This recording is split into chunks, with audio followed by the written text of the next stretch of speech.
Bom, o nosso estudo, ele aborda a importância do controle de fluidos para a nefrologia pediátrica. Ele foi um estudo realizado através de uma revisão integrativa.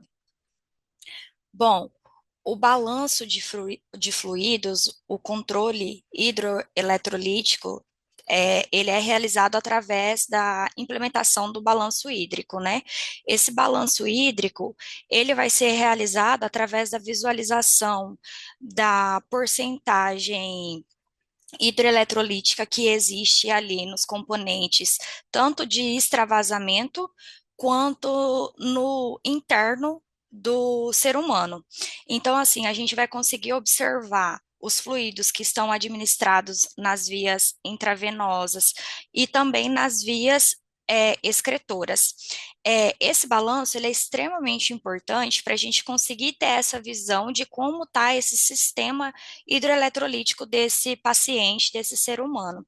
E esse estudo, ele tem como propósito evidenciar essa importância da implementação do controle de fluidos, principalmente na nefrologia pediátrica.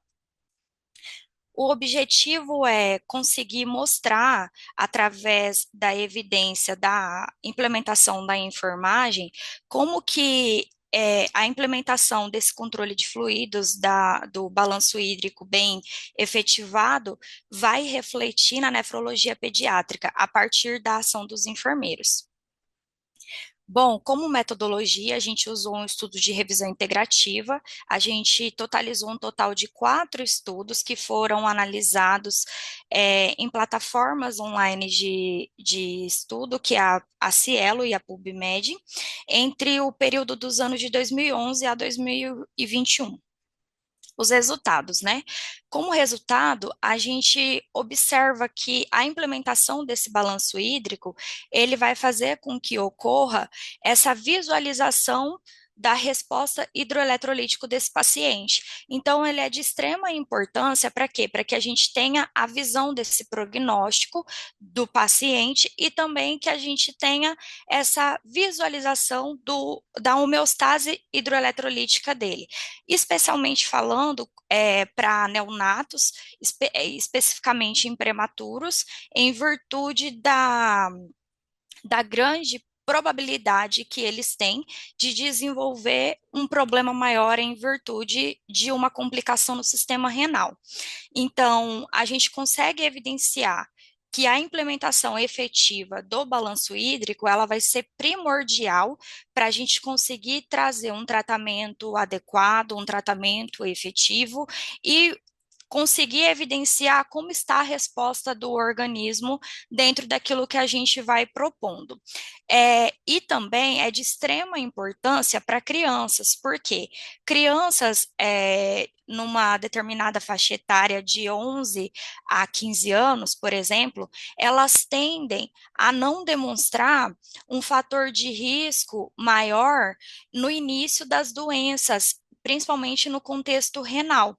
Então, a gente vê crianças com diagnóstico de hipertensão renal ou injúria renal, que ainda está nesse processo inicial da doença, e a gente percebe um grande comprometimento crônico delas também.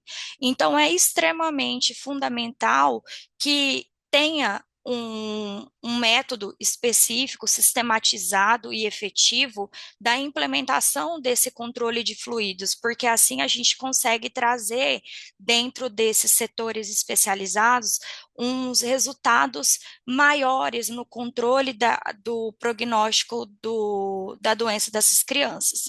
E também é muito importante que se tenha no setor pediátrico esse protocolo especificado. Então, principalmente para a enfermagem, isso acaba sendo fundamental, porque é o profissional enfermeiro que vai fazer a realização desse controle de fluidos. Então, é necessário que de forma efetiva ele seja implementado. E a gente consegue ver que existe uma limitação nos hospitais em relação à implementação desses protocolos. Então, acaba trazendo um certo limite dentro desses casos. E também a gente consegue evidenciar que na própria literatura científica existe uma limitação desses estudos. Então, é necessário que se tenha mais estudos, principalmente aqui no nosso país, no Brasil, evidenciando como a gente pode melhorar esse controle de fluidos, como a gente consegue evidenciar e colaborar na taxa de sobrevida, tanto dos neonatos quanto das crianças, favorecendo, né, a efetividade da nefrologia pediátrica. Bom, para finalizar, a gente gostaria de ressaltar essa importância da implementação dos protocolos específicos nos controles de fluidos, especialmente em setores de hospitais pediátricos, porque isso vai contribuir efetivamente para a saúde da nefrologia pediátrica. A gente finaliza reforçando a necessidade de mais estudos, de mais evidências, de mais discussões sobre o assunto, porque a gente consegue observar dentro da literatura essa limitação. E a gente consegue relacionar muitos problemas desencadeados em virtude dessa limitação que existe na implementação desse controle de fluidos, tá bom? Aqui estão as minhas referências. E é isso, gente. Muito obrigada.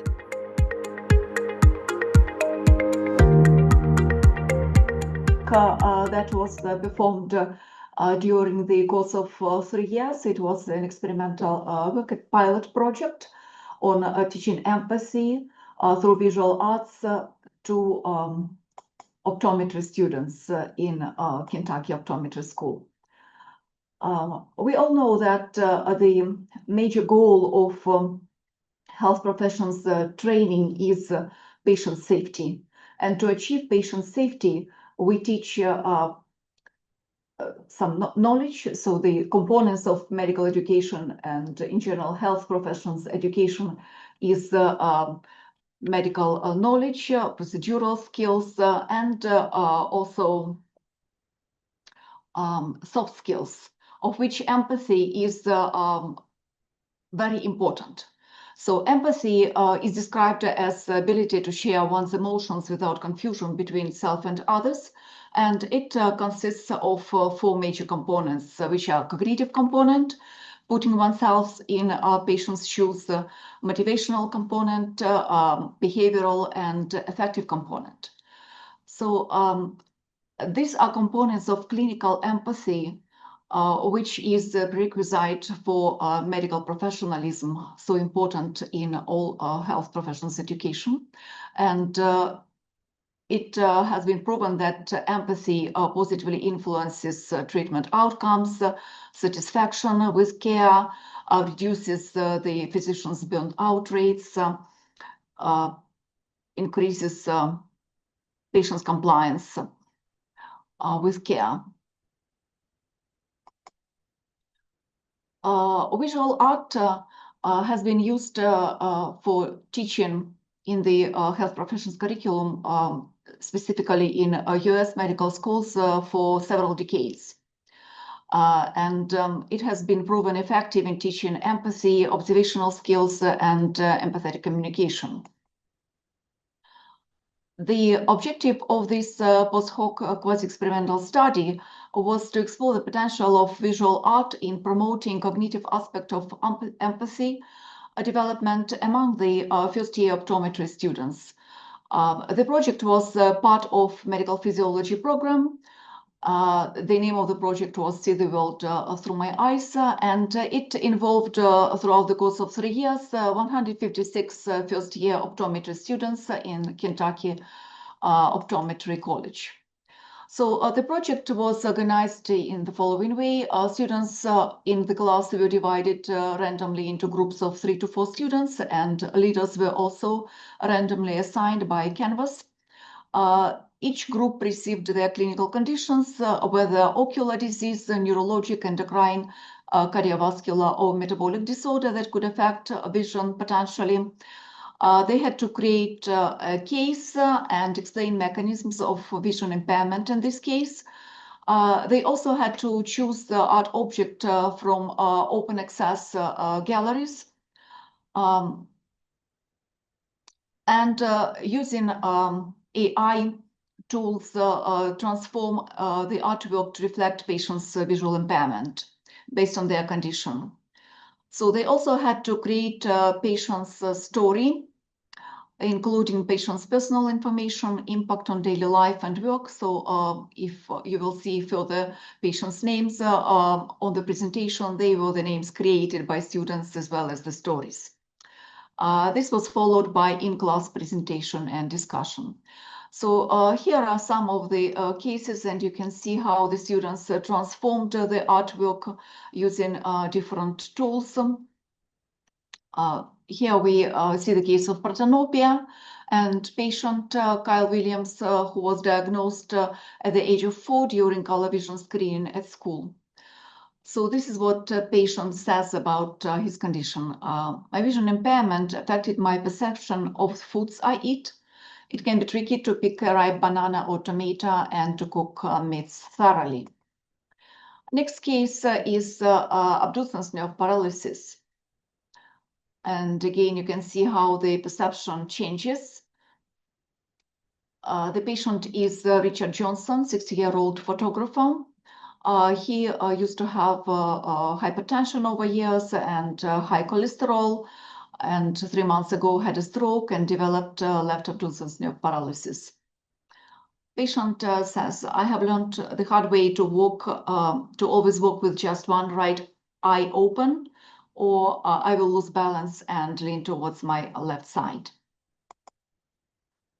And the last case I would like to share is the patient with Cushing disease, Billy Jones.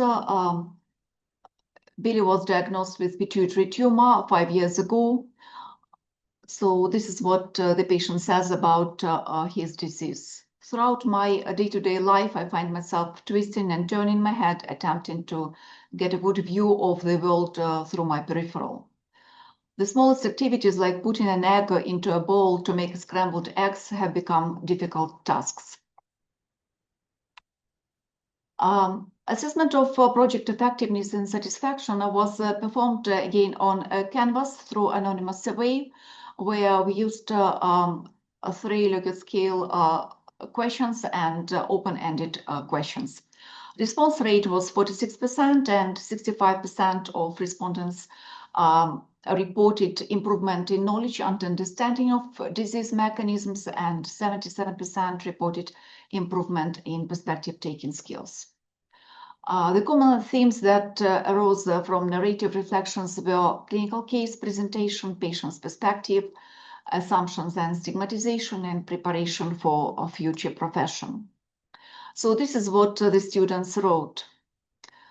My favorite thing about the project was that it was one of the only things in the first year that involved collaborating with other students, so they liked collaboration. I like the premise of putting yourself in your patient's perspective. Both collaborative effort and patient empathy are incredibly important in this profession, so project contributed much toward that. And I got to help my classmates understand that being colorblind doesn't have to limit what you do in life. It might even make you unique. So this is about stigmatization of colorblindness and assumptions that we sometimes make about patients' life. I got to understand what colorblind people see, which can help me explain it to other people later on. The project helped to understand underlying mechanisms of the condition we were presented with, which will be helpful for us in the future as working optometrists. Of course, this project has a limitation, as it was a quasi-experimental design without control group. It was performed in a single optometry school, and there was no assessment of empathy by standardized methods, while self-evaluation based on the questionnaire is always vulnerable to cognitive biases. Regardless of limitations, we can say that the project was successful in teaching empathy, especially cognitive component of empathy, as it cultivates observation and interpretation skills, creates awareness of potential visual abnormalities, fosters empathy and compassion, and aids in recognizing and mitigating biases. We also observed that visual art is a powerful tool and should probably be used more often through the teaching. Early systematic and repeated training through the curriculum is crucial because we understand that empathy is something that can be taught and should be taught early enough in the health professions curriculum with systematic approach. At the same time, although we did not use the assessment tool, and in general, assessment of soft skills is really a difficult and challenging problem, we can say that based on the literature that not everything can be assessed, and according to Lake et al., the possible outcomes of including arts in medical education enriched view of lifelong learning and professional development, the potential to critique prevailing approaches to medical practice, and revisualization of medicine as a succession of performances. This is something that not necessarily can be precisely measured. Thank you very much. I will be happy to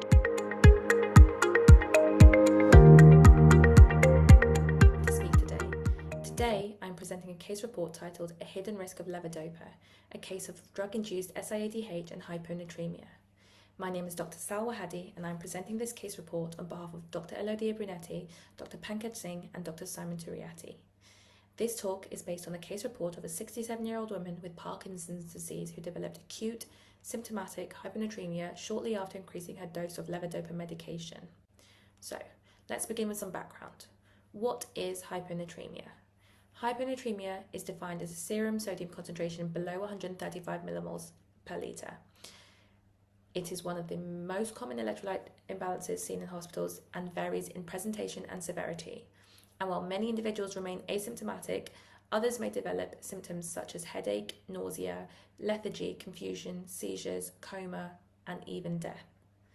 It can affect up to 30% of hospitalized patients, with even higher rates among older adults, largely because of the polypharmacy and comorbidities that they have. The causes of hyponatremia are broad. They range from excessive fluid intake and endocrine disorders to medications, and that is where this case becomes particularly interesting. Many drugs, including antidepressants, anticonvulsants, and diuretics, are well known to cause hyponatremia. Levodopa is one of the cornerstone treatments for Parkinson's disease, and it has rarely been implicated in hyponatremia, with only a few documented cases in the medical literature. So why is this important? As clinicians, we tend to focus on the neurological benefits of dopaminergic medications such as levodopa. But this case reminds us that even familiar drugs can have unexpected systemic effects, in this instance affecting sodium balance through mechanisms that mimic SIADH, the syndrome of inappropriate antidiuretic hormone secretion, which we'll come on to a little bit later. Let me introduce the patient. She was a 67-year-old woman with a history of Parkinson's disease, atrial fibrillation, hypothyroidism, chronic hypotremia, which had a baseline of 120 to 125 millimoles per litre. Her regular medications included apixaban, levothyroxine, bisoprolol, and cobeneldopa, brand name Madapar, which is a combination of levodopa and benserazide. Approximately 1 week before admission, her evening dose of cobeneldopa was increased from 4 to 5 times per day to help manage worsening tremors during her off periods. Off periods are times when the Parkinson's disease medication wears off, leading to motor and non-motor symptoms. Off periods can occur for many individuals with Parkinson's disease, especially as the disease progresses and the medication is less effective.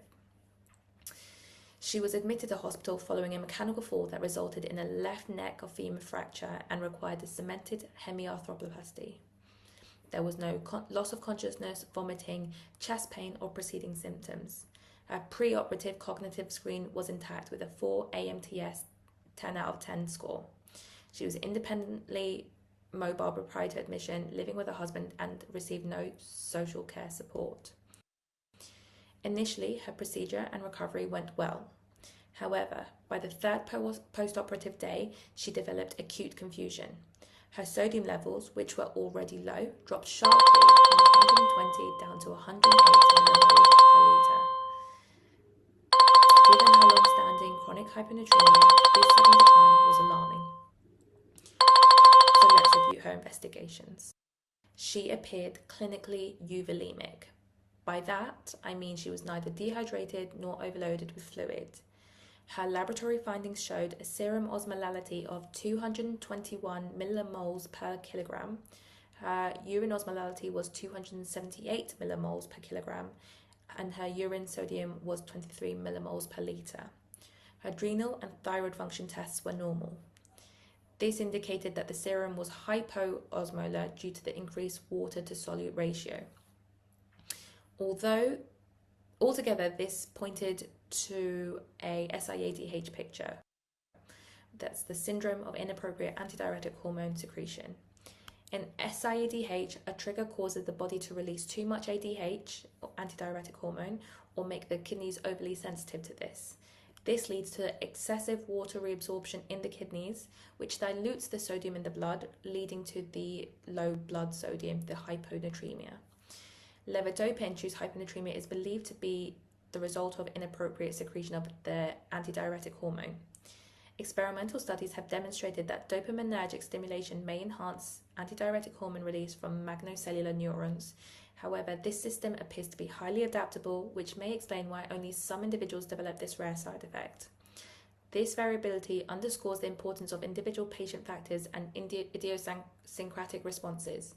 Only a handful of cases have been reported in the literature, including a 68-year-old man and a 73-year-old woman, both developing symptomatic hyponatremia shortly after starting or increasing levodopa therapy. So what was her trigger? Her medication list was carefully reviewed. Her other medications had been stable for many years and were not associated with hyponatremia. That left cobeneldopa, her dopaminergic medication, as the most likely culprit. Given this suspicion, her levodopa-carbidopa regimen was discontinued. Because she still needed treatment for her Parkinson's disease, she was switched to a transdermal reticotine patch, which is a dopamine agonist that does not appear to have the same effect on antidiuretic hormone. She was closely monitored in the high dependency unit. Over the next 48 hours, her sodium levels gradually rose back to 120 millimoles per litre, and her confusion completely resolved. Once she was stable, she was stepped down to the ortho-geriatric ward, where her sodium remained steady. She underwent multiple assessments, including physical therapy and occupational therapy, and passed her STAIRS assessments, and she was discharged home safely. 3 weeks later, her sodium levels were reviewed in clinic, and her sodium levels was 132 millimoles per litre, nearly normal, and she remained entirely asymptomatic. She has since continued on the reticotine patch with no recurrence of her hyponatremia. The key takeaway here is vigilance. For elderly patients, especially those with existing electrolyte disturbances or multiple medication, it's important to consider dopaminergic drugs as a potential cause when hyponatremia develops. A simple medication review can prevent serious neurological complications and prolonged hospital stays. And as shown in this case, switching to an alternative therapy like reticotine can be a safe and effective option. This case also highlights the importance of a multidisciplinary approach. In this patient's journey, a collaboration between the various different teams, including orthopaedics, geriatrics, and neurology, was essential for recognizing and managing the issue early. Such teamwork not only improved her immediate recovery, but also reduced her risk of future complications. To summarize, hyponatremia is a common electrolyte disturbance, especially in older hospitalized patients. Although levodopa-induced hyponatremia is rare, it can occur through SIADH-like mechanisms. Early recognition and prompt medication reviews are crucial to prevent serious outcomes. Alternatives such as reticotine can provide effective symptom control without recurrence of hyponatremia. In closing, This case serves as an important reminder. Sometimes the very medications we rely on to improve quality of life can also quietly cause harm, and it is our role as clinicians to stay alert to these possibilities. Thank you very much for your attention.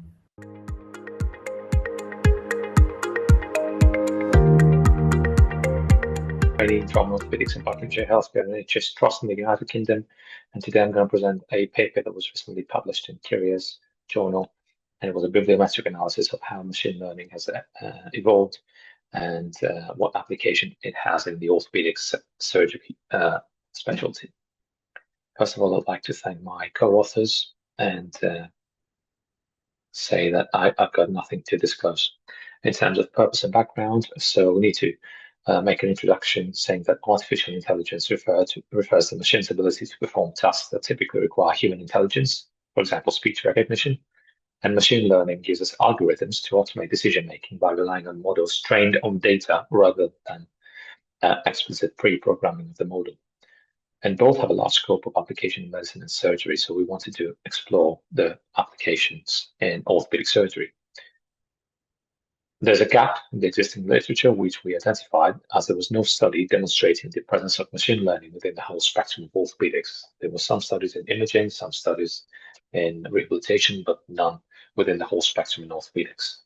So the aims of our study were to evaluate the evolution of the machine learning within orthopedics, to analyze their use and their performance metrics, to investigate their interactions with humans and assess the human oversight, and to address challenges related to data quality, bias, and clinical validation of these models.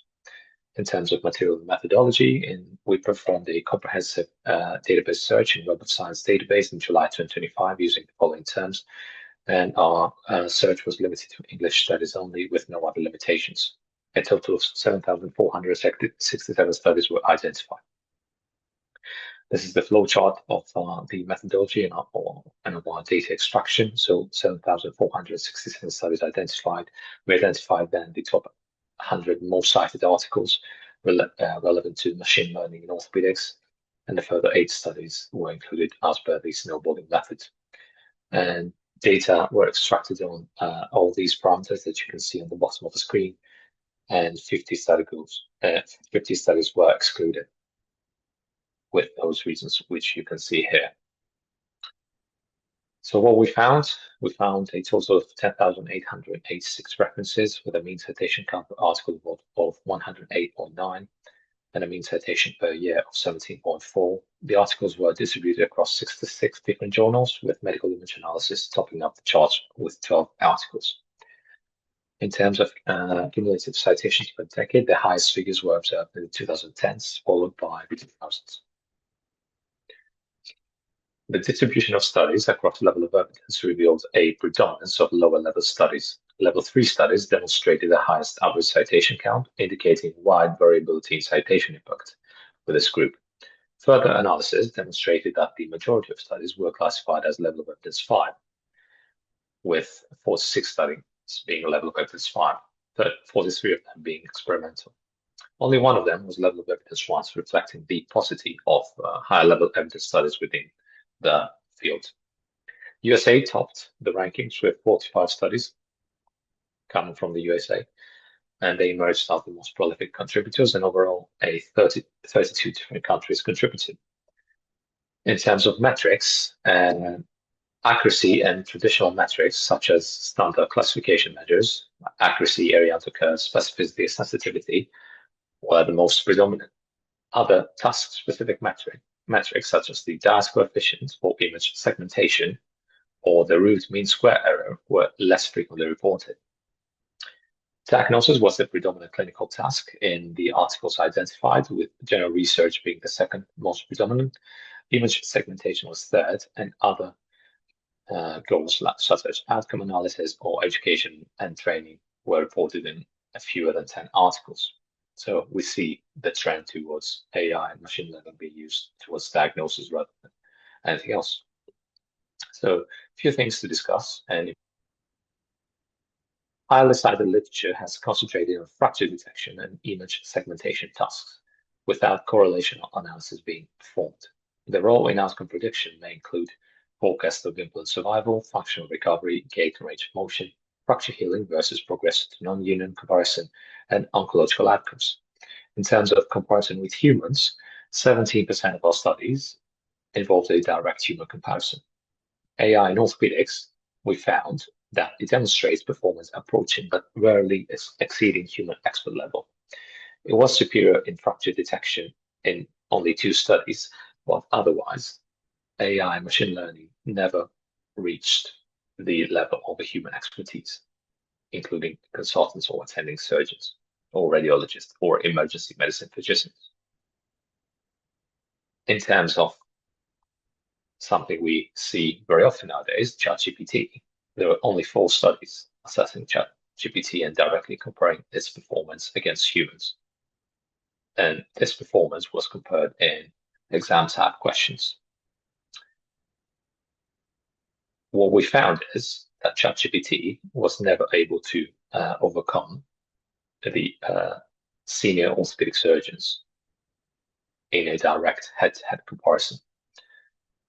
We think that this variability likely stems from the training that GPT receives on general language control rather than specialized orthopedic content, coupled with its inability to emulate the nuanced clinical judgment and experiential knowledge of senior orthopedic surgeons. Also, in terms of ethical, legal, and regulatory considerations, we found that only 1 out of 5 articles included such considerations.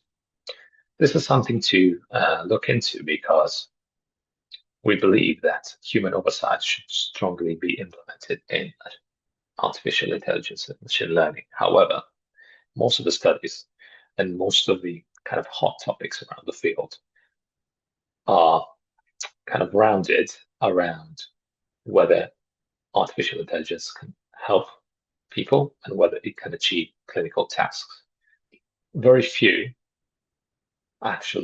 studies managed to involve and include ethical considerations. This discrepancy, as discussed, likely reflects the field's emphasis on technical performance, clinical validation, rather than giving attention to ethical and regulatory frameworks. But this is something that needs to change because if we rely on machine models in the future, we need to be able and to ensure that we can safely apply human oversight in order for the interaction of humans with machine learning models to be as productive as possible and as safe for the patients as possible. So in order to conclude, future research regarding machine learning in orthopedics should explore multimodal data and correlation analysis, rather than focus on just fracture detection and image segmentation. The machine learning applications can be expanded beyond diagnosis and imaging. Unfortunately, there was a lack of studies of high level of evidence, so randomized control trials should be performed. I know it's difficult and probably slightly unethical, but this is something to be implemented in the future research within the field in order to gain high level of evidence studies and as a result, gain results that can be applied in clinical practice. Robust performance metrics were not frequently reported. So again, this is something that researchers within the field will need to look into. And the learning point is that the main relationship between humans and AI should be cooperative rather than one thinking that it's superior to the other. And we need to understand that both sides have limitations. So both humans and both machine learning models have limitations, but the main learning point is to identify how we can safely cooperate for the benefit of our patients. Thank you very much.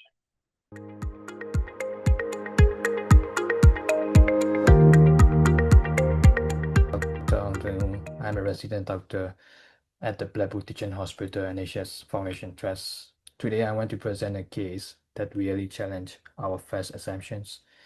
A patient who looked like the classic facial nerve palsy, but it turned out to have the Lyme Neuroborreliosis. Today I collaborated with my colleagues from University Birmingham Hospitals, Dr. Piemont and Dr. Inye, and we are very grateful for presenting a case in a global healthcare conference today.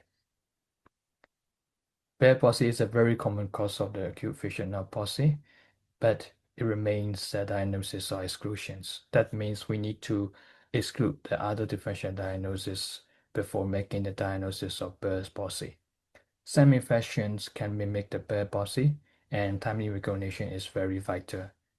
If a patient is present with the typical features of poor response to the steroids, that's our cue to dig deeper. Among these infectious causes, Lyme neuroborreliosis is a key one to remember. It can present with a unilateral or bilateral facial palsy. If we miss the early identifications and treatment, it can lead to the long-term neurological complications. So let's look at our case.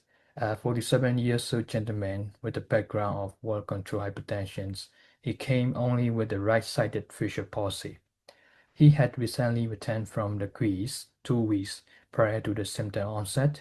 Initial investigation was done, including the full blood count, liver and renal function tests, thyroid function tests, were all within the normal limits. He was initially diagnosed with the Bear palsy and started on oral corticosteroids. However, 10 days later, he returned back, this time with the bilateral facial nerve palsy. He had the facial drooping on both sides, incomplete eye closure. He denies no systemic symptoms, and he didn't recall any tick bites or rare exposure. On examinations, we didn't find any rash or edema or joints, and he could not frown, roll cheese, or clench teeth, and he could not close his eyes completely. But cranial reflexes were stayed intact, and other cranial nerve examinations, neurological examinations, and cerebral examinations were all normal. So this picture was not consistent with the idiopathic Bear palsy, so we expanded the further workup. We did the routine blood test again, which showed normal, and virus screening, including HIV, hepatitis B and C, herpes simplex virus, varicella zoster virus, enterovirus, were negative, and also syphilis as well. And autoimmune screening was done, including ANA, ANCA, and interpersonal DNA were all negative. So to rule out the throat tumor or demyelinating lesions and multiple sclerosis, we did the MRI brain with contrast. There were no enhancement on lesions. So since given that the bilateral facial nerve palsy and travel history to the endemic areas, Greece, so we need to consider the Lyme disease. So we did the two-tier Lyme serology, ELISA, followed by the confirmatory Western blot after 1 week, which show positive. So at this point, we could confirm the Lyme disease, but we need to rule out the other neurological infections. That's why we did the Lambert bencher. So let's look at our CSF results. So it show elevated white cell count, polymorphs, lymphocytes, and also elevated protein and glucose show normal and raised IgG concentrations. So CSF Borrelia immunoblot to IgG, we did a series of the antigens and which show all positive. So according to the CSF interpretations, patient had the lymphocytic pleocytosis and elevated protein and glucose, normal glucose, and also positive for intrathecal Borrelia antibodies. So we could confirm patient was having the Lyme neuroborreliosis. So the final diagnosis would be the Lyme neuroborreliosis based on the bilateral facial nerve palsy traveled to the endemic region and positive serum and CSF Lyme serology. So regarding treatment, so he was treated with IV cetrizone 2 grams daily for about 21 days according to the guidelines. And he also received the artificial tears and eye protection to prevent the exposure keratitis. We liaise with the neurology team, infectious disease team for the multidisciplinary care. He showed gradual recovery with only mild residual weakness over the following weeks. And on subsequent follow-ups and at 6 months review, and his symptoms are reduced from grade 5 to grade 2 according to the House-Bregman score. So to place the case in the context, so fissure palsy is very common, of course. It can be the central or peripheral, and in central lesions, fluid is spared. In peripheral lesions, both upper and lower fissure muscles are affected.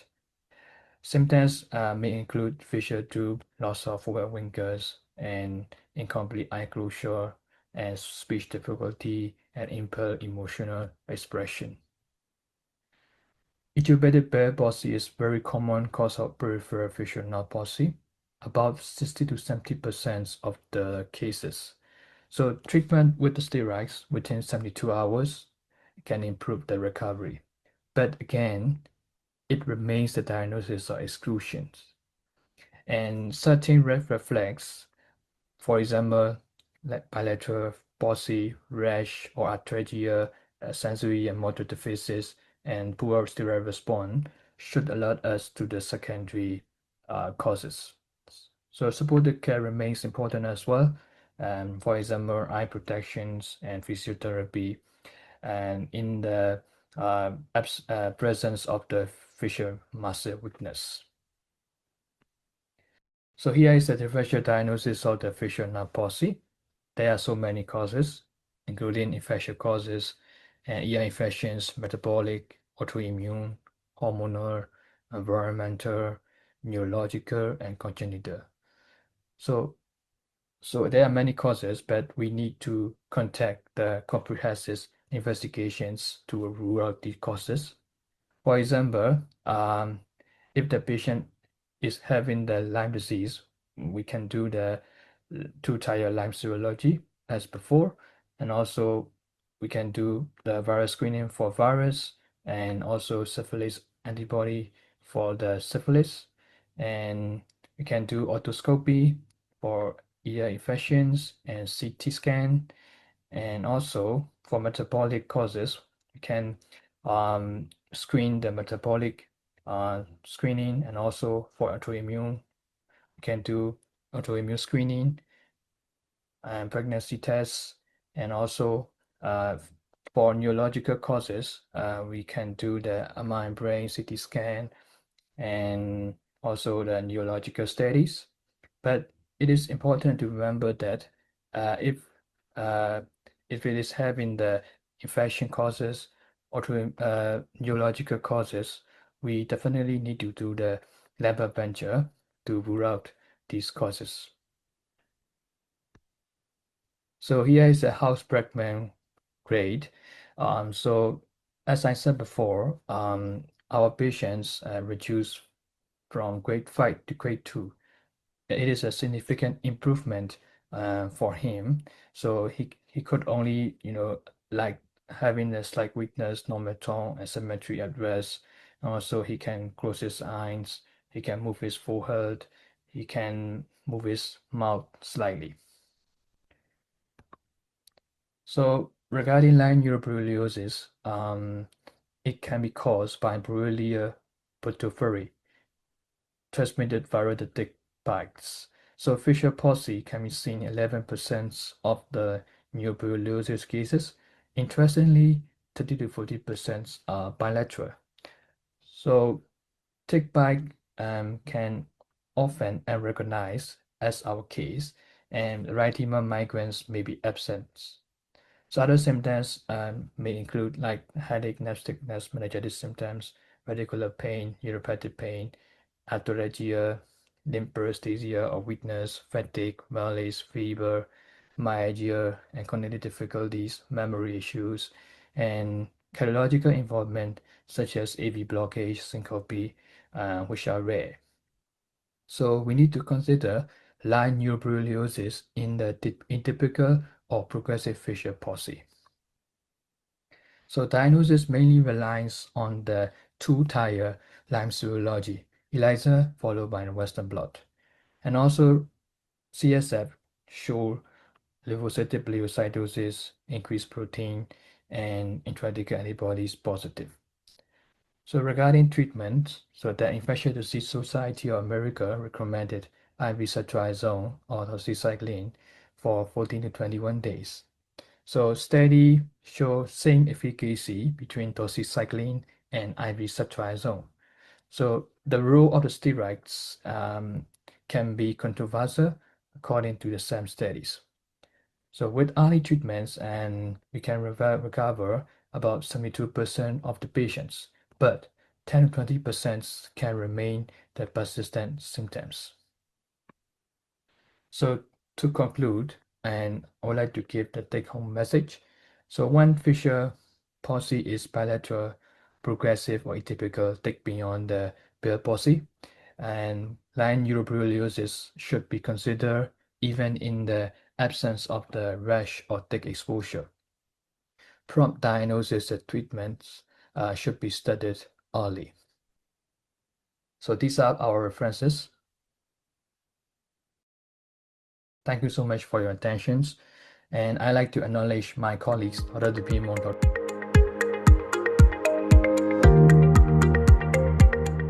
With rheumatic and musculoskeletal disease in Bulgaria. Within a multidisciplinary team, nurses have a key role in achieving optimal care for patients with rheumatic and musculoskeletal disease, taking into account their interactions with other health professionals and patients in the provision and coordination of healthcare related to monitoring the condition and managing the patient.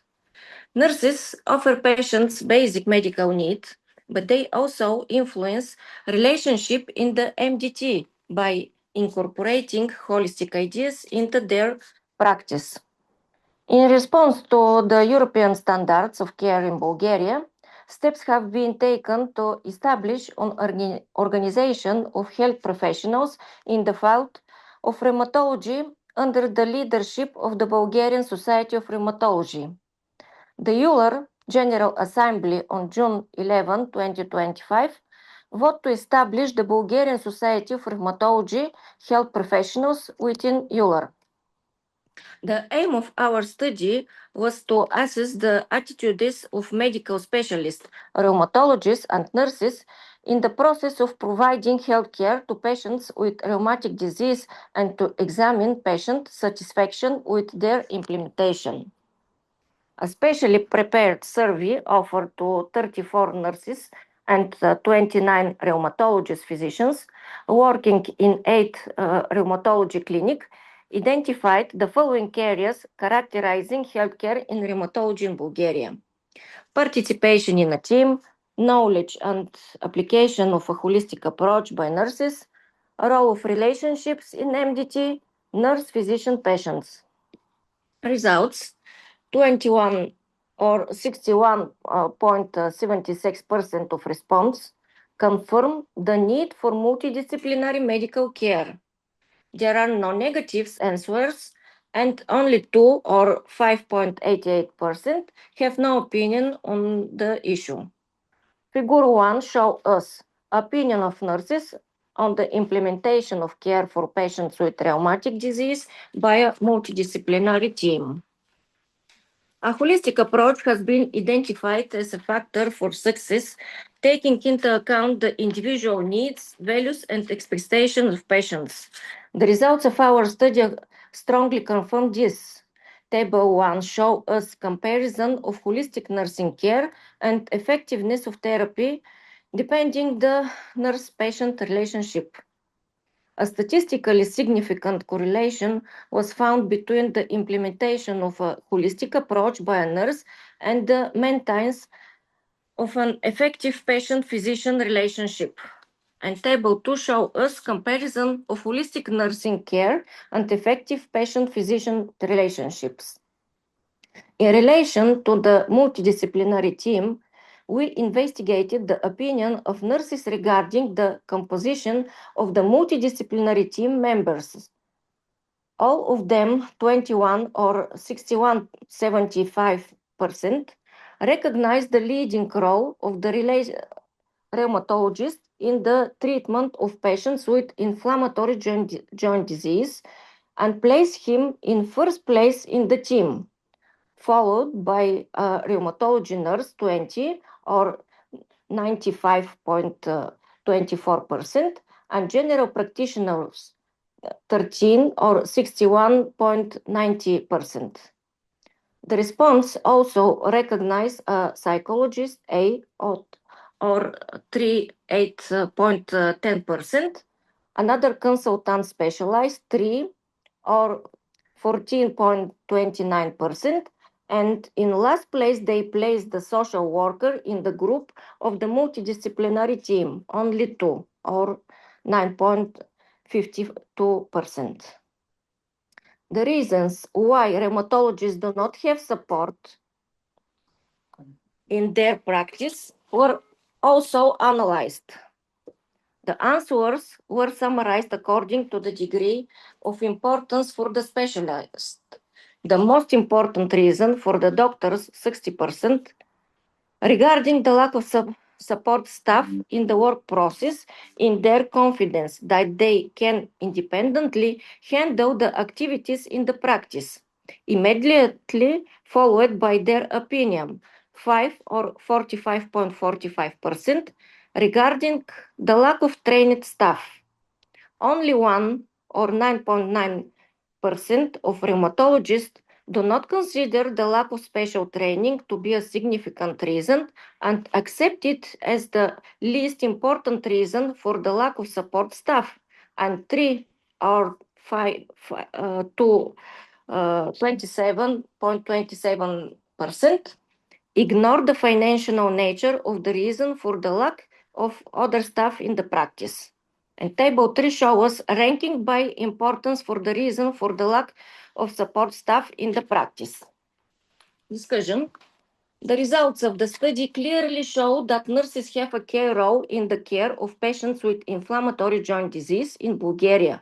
They are perceived as direct partners of the rheumatologists in the multidisciplinary team and are identified by the majority of response as the second most important specialist after the treating physician.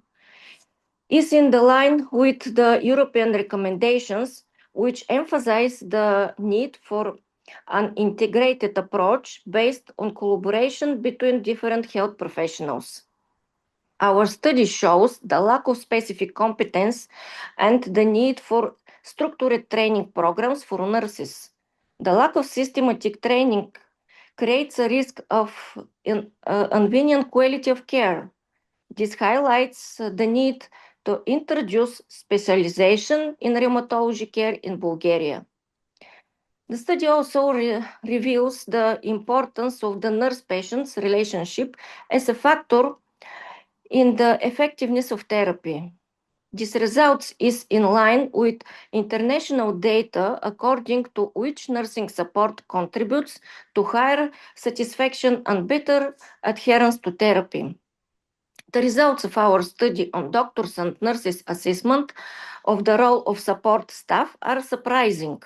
While rheumatologists often express confidence that they can cope independently, nurses clearly state the need for additional support and coordination.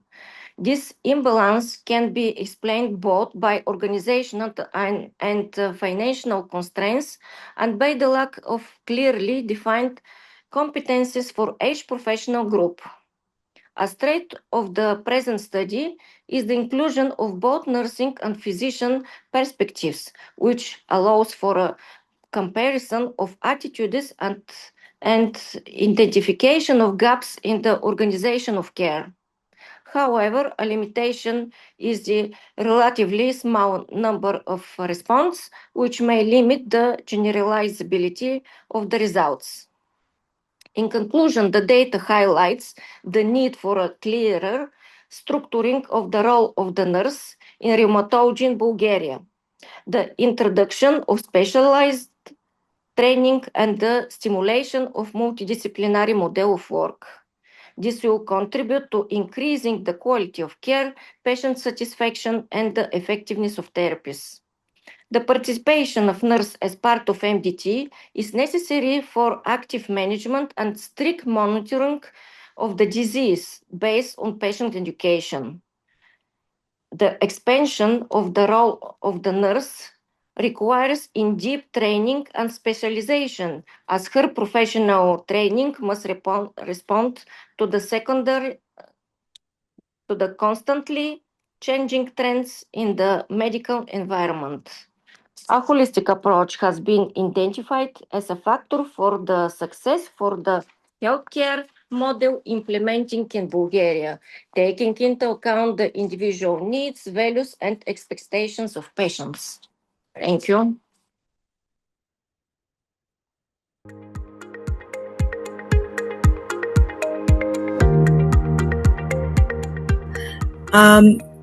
Today's presentation will be on cutaneous manifestations of a rare hematological malignancy. We follow our patient's presentation to hospital with this malignancy, and we'll go through the presentation, diagnosis, and management of blastic plasmacytoid dendritic cell neoplasm. So it's shortened as BPDCN, and blastic plasmacytoid dendritic cell neoplasm is a rare, aggressive hematological malignancy. Origin is from precursor plasmacytoid dendritic cells that, when they work normally, produce an immune response in the body, but when they work abnormally, they present with skin lesions cutaneously, so on the surface of the body, which is a hematological malignancy. And the reason why this hematological malignancy is characteristically different from other hematological malignancies is because it presents with cutaneous skin lesions rather than a bone marrow problem initially. Characteristic markers of this malignancy are CD4, CD56, and CD123, which all have to be positive. In our hospital, we had a 64-year-old man who came in with persistent chest nodules, no systemic symptoms. Initially, he had an anterior chest lesion that was treated as a benign lesion with incision and drainage under general anesthesia. However, it reoccurred, and then a couple of weeks after his initial presentation, there were more malicious chest lesions that erupted all over his body. I have some pictures. All of these have been obtained from with patient consent, but this was so in the bottom left image, you can see that there was an initial chest lesion that was drained, following from which there were many other chest lesions that erupted all over his body, extended into his arms bilaterally and down his legs as well as to the posterior trunk. More notably, there was an ear lesion that progressed to include the left ear canal, from which this patient then went on to have conductive hearing loss. As you can see, it was a quite puzzling presentation to hospital. It wasn't a typical dermatological condition that could be pinpointed, nor was it a general. It wasn't a condition that could be managed in general practice. After the chest lesion was drained, a biopsy of the sample was sent. The biopsy showed monomorphic atypical dermal infiltrate. The lesions remained unresponsive to steroids, and immunohistochemistry then found that it was CD4 positive, CD56 positive, CD123 positive with high Ki67, which just means that it had quite high cell turnover rate, which is characteristic of hematological malignancies. And the higher the Ki67, the more aggressive the malignancy is. So this is just a low power magnification of the tissue sample that shows dermal involvement with dense cellular infiltrate. In terms of imaging, a PET CT scan was quickly arranged for this patient, which showed multiple FDG avid skin lesions, which showed that he had multiple lesions all over his body that were cutaneous lesions arising from this hematological malignancy. A bone marrow biopsy was done, which showed mild dysplasia with no infiltration. So this was the initial PET scan that was conducted for this patient. As you can see, all the light gray areas are cutaneous lesions that this patient presented with. In terms of treatment was quickly offered to this patient given the aggressive course of this hematological malignancy. Hyper-CVAD chemotherapy was initiated for this patient.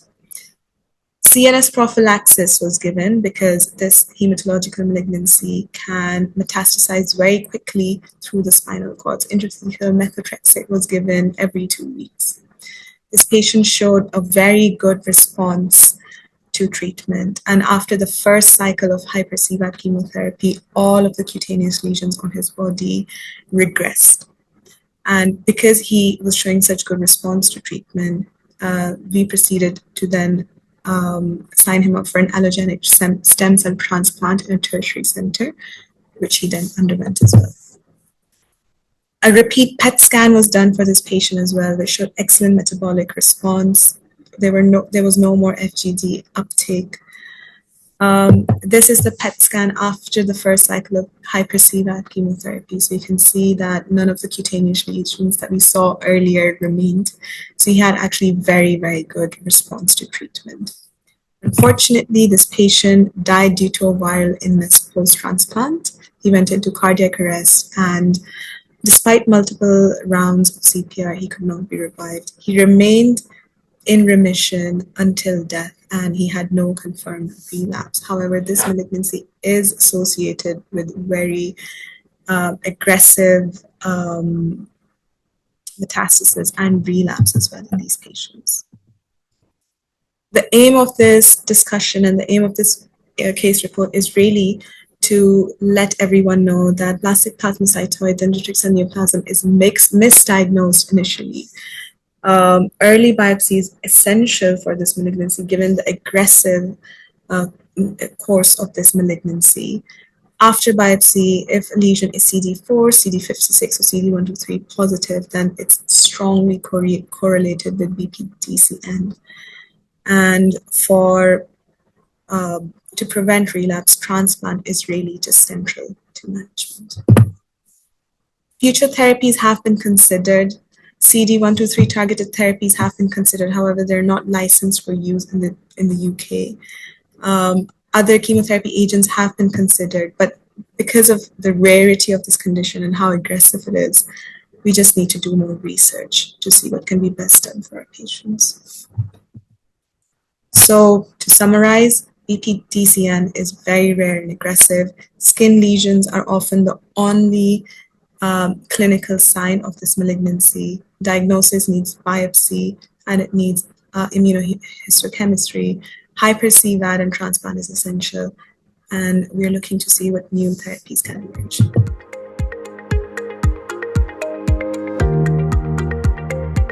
Today I'll be speaking about an interesting case, a very rare case, and this is primary malignant mesothelioma of the tunica vaginalis, which is a case report and review of the literature, which has already been published in Curious.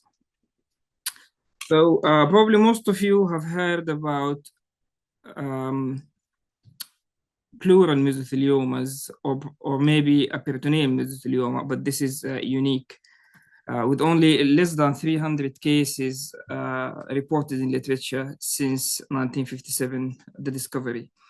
So it's an extremely rare neoplasm, and it accounts for less than 1% of all cases of mesothelioma.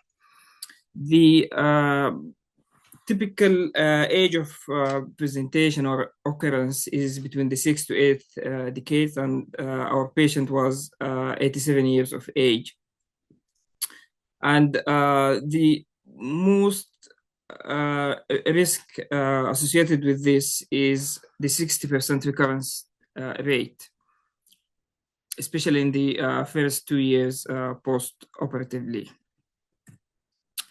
So, and the 7-year-old gentleman presented to our hospital, to the clinic, with a gradually enlarging left-sided hydrocele over 7 months. It was a large one, but there was no suspicion for any malignancy at presentation. So physical examination, ultrasound scan confirmed a hardware seal. If you see it at image B here, image B, this is his testicle, and this black area is the hardware seal, which is fluid with no abnormalities and nothing for us to suspect any malignant potential of this hardware seal. The image A above here, this is the right testicle, which was normal. So therefore, he was listed for hardware seal repair. And then intraoperatively, if you look at the image at your left side, we have found this incidental finding with these mixed cystic and solid lesions within the tunica vaginalis. This is the testis, and this is the tunica vaginalis, which is the outer layer that covers the testes. And this is the inner surface of that with these incidental findings, which raised suspicion to malignancy. So we had a discussion intraoperatively, and the decision was made in the patient's best interest, instead of hardware seal repair, to remove this sac and send it for histopathology.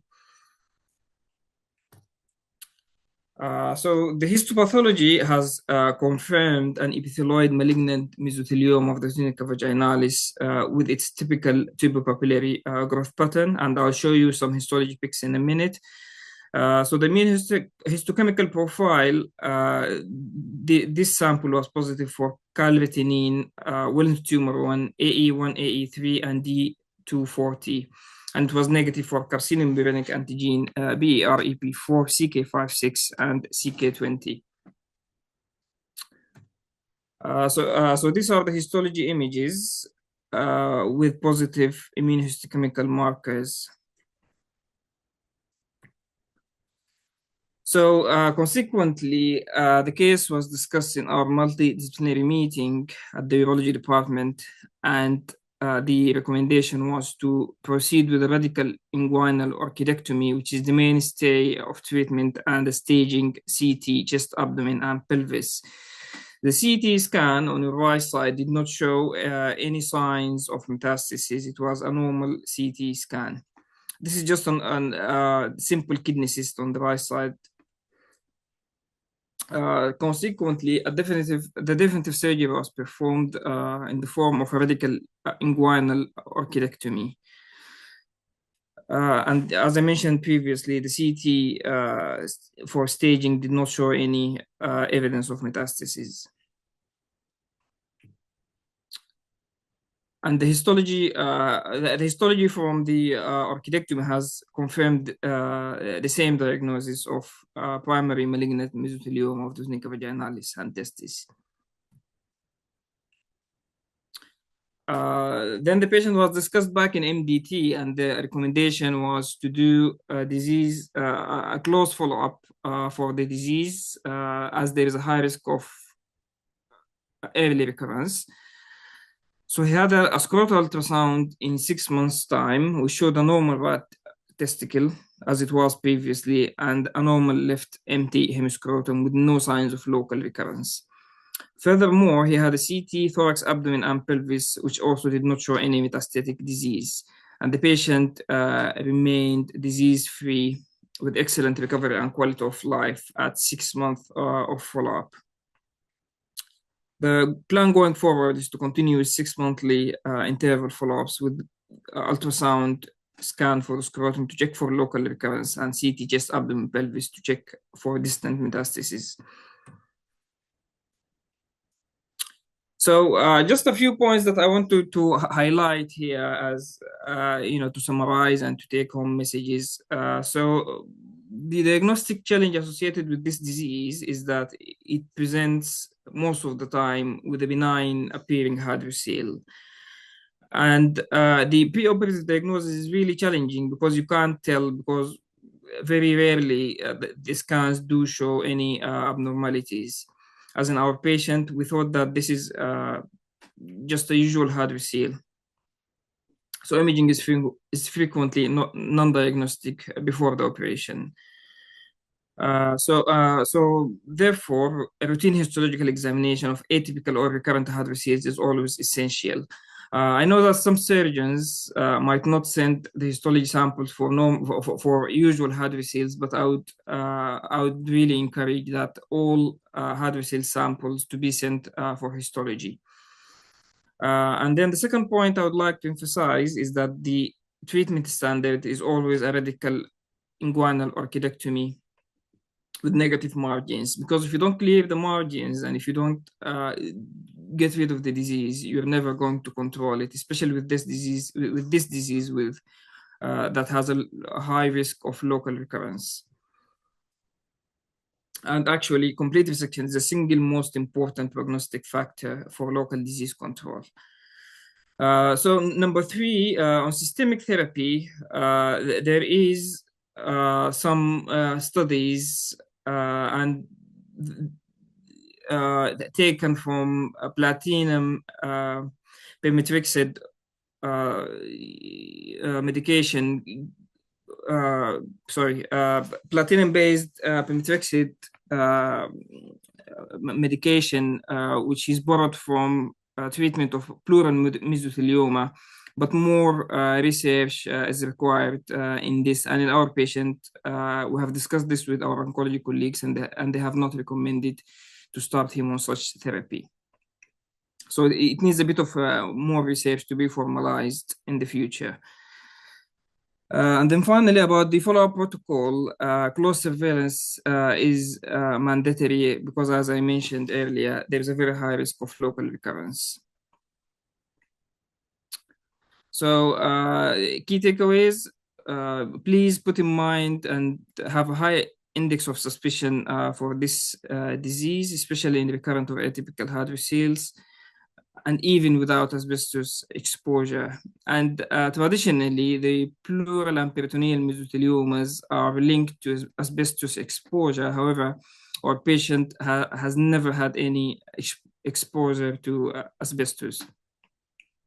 Histology is critical, as I mentioned earlier, so please submit all histology samples from any hydrocele repair. And then a radical inguinal orchidectomy offers the best chance for cure and local control. And then ongoing case report is needed. And as I mentioned earlier, there are less than 300 cases reported worldwide since the discovery in 1957. And that's it. Any questions?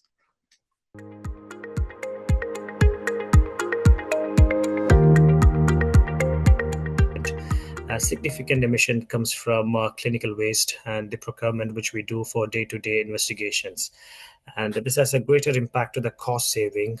As we go further with the slides, I can explain you further. So there's something called Bevan Commission. He's the one who found the NHS in early 19th century, so 20th century. So he just, we got a commission final report from Jan 2025, which gives us an idea like 20 to 30% of the health and resources are wasted, and around 8.7 billion being spent on social care and health in the Wales, which is a country in UK.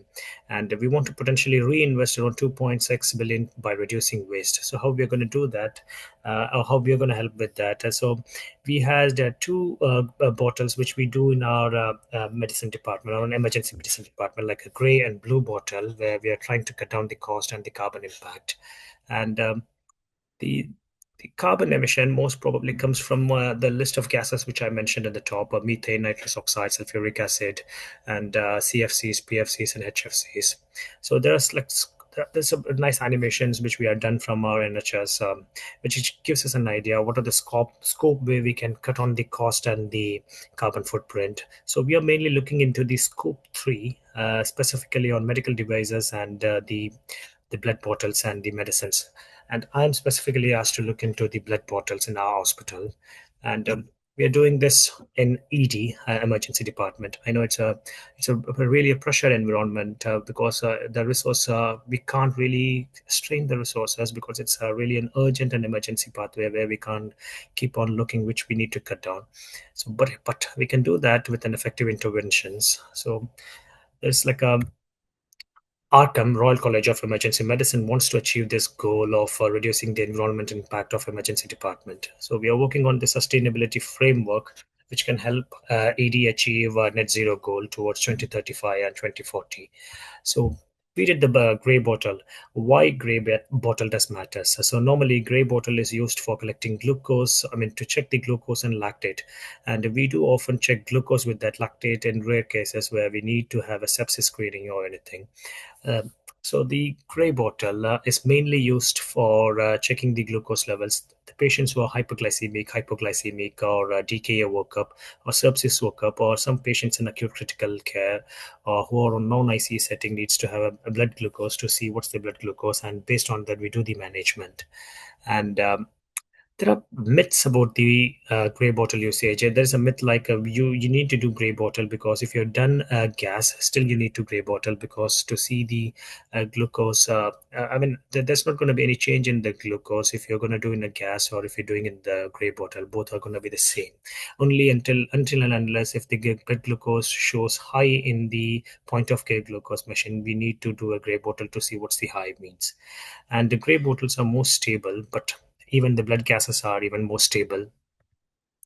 But why it reduces? So we will come to the cost effective and the cost of each gray bottle in NHS.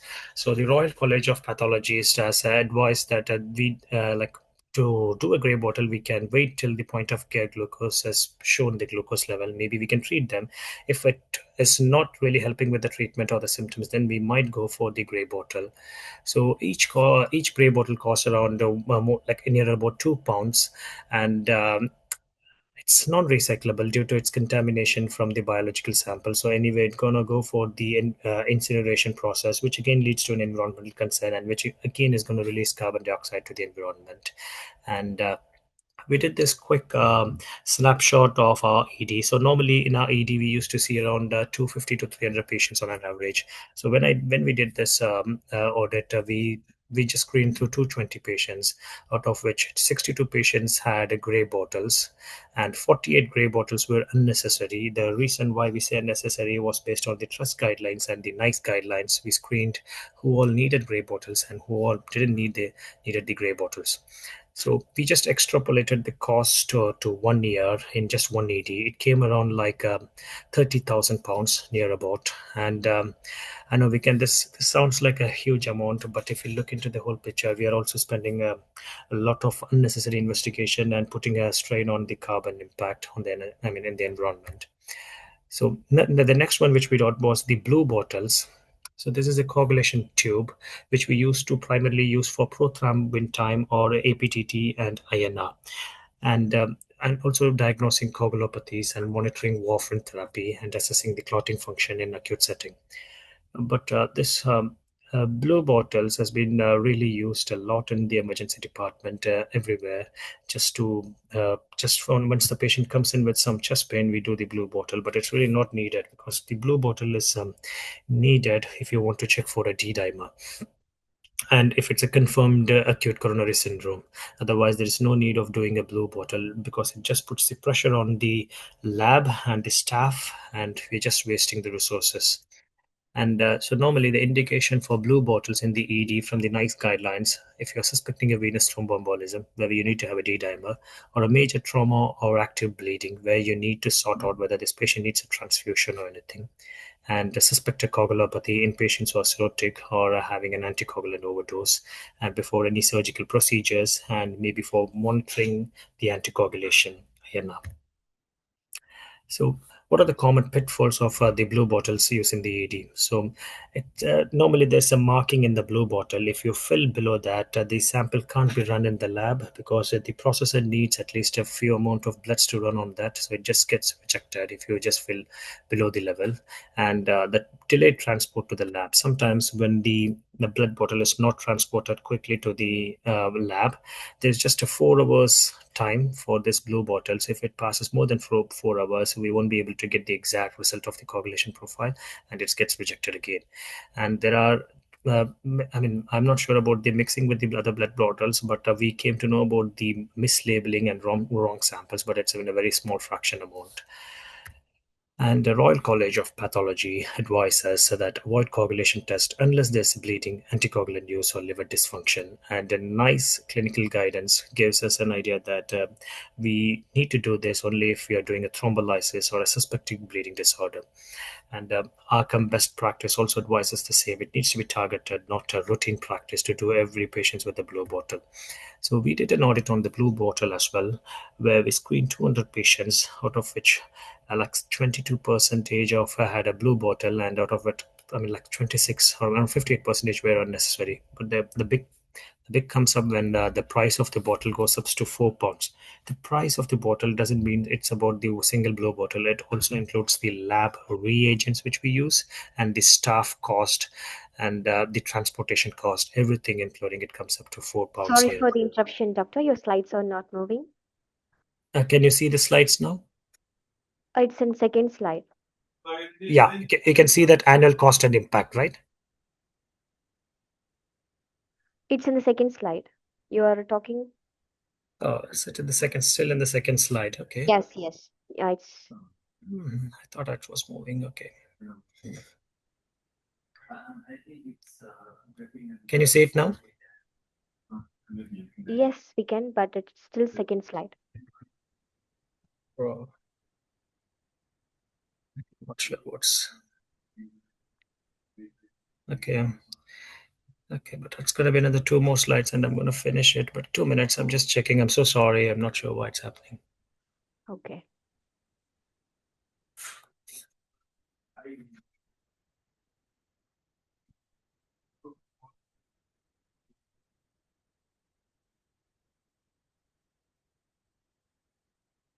Can you see it now? Yes, yes, we can. You can see the slides, right? It's moving, right? Yes, yes. Thanks. Great. I'll just show the annual cost and impact of the blue bottles. So we just did a study and we found like we spend around 40,000 per year just for a single blue bottle and a single lady in an NHS. And we can cut down this if we have other measures. So we found the data like most of the blue bottles are run to check the DVT or PE for D-dimer. But we have other options like a point of care D-dimer, which is really for like efficient and reduces the carbon impact, and it gives the result within 20 minutes. And it just saves time as well as the carbon impact as well as the cost. So we did some worked on the research papers, and we just found that the point of care D-dimer or the lab D-dimer, it doesn't matter. It more or less gives the same sensitivity and specificity, but the only difference comes up with the turnaround time. And cost effectiveness is really high with the point of care D-dimer, and the rejection rates are quite low because we do it on the bedside with the patient. It just takes you 10 or 20 minutes to run, so we can get the answer really quick what we are dealing with or what we are going to work up with the patient. And so the annual carbon impact of both the gray and blue bottles is like really huge.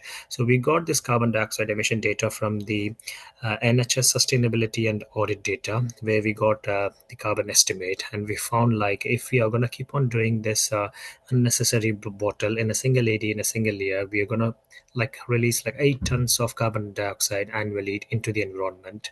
And if we do a blue bottle, it's going to be around near about 4 to 5 tons of carbon dioxide annually.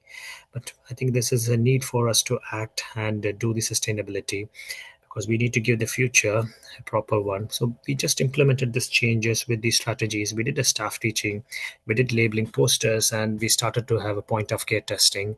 And we completed a second cycle, and we did a significant reduction in the usage of gray and blue bottles, which has come down to 40%. And it's been done. We're just working on the cost impact now, and I'm sure that it's going to come down quite. And hopefully we want to run another 2 more cycles to make sure everything works on. So we are also reviewing the cookbook, which means like this is the book where from it's an online IT model, like where we request the blood samples. So we are just reviewing those blood samples who all need the blood, specific bloods, and we're just going to change it. Hopefully if it changes, we can achieve it maybe like 60 to 70%, and see how it's going to help saving the cost and also the net zero carbon effect for the NHS. Sustainable change is both achievable and essential, starting with small evidence-based improvements within the emergency department is going to help us. So we just got the papers and everything. If you're happy, you can just look into that. Great. Thank you so much for that. Thank you.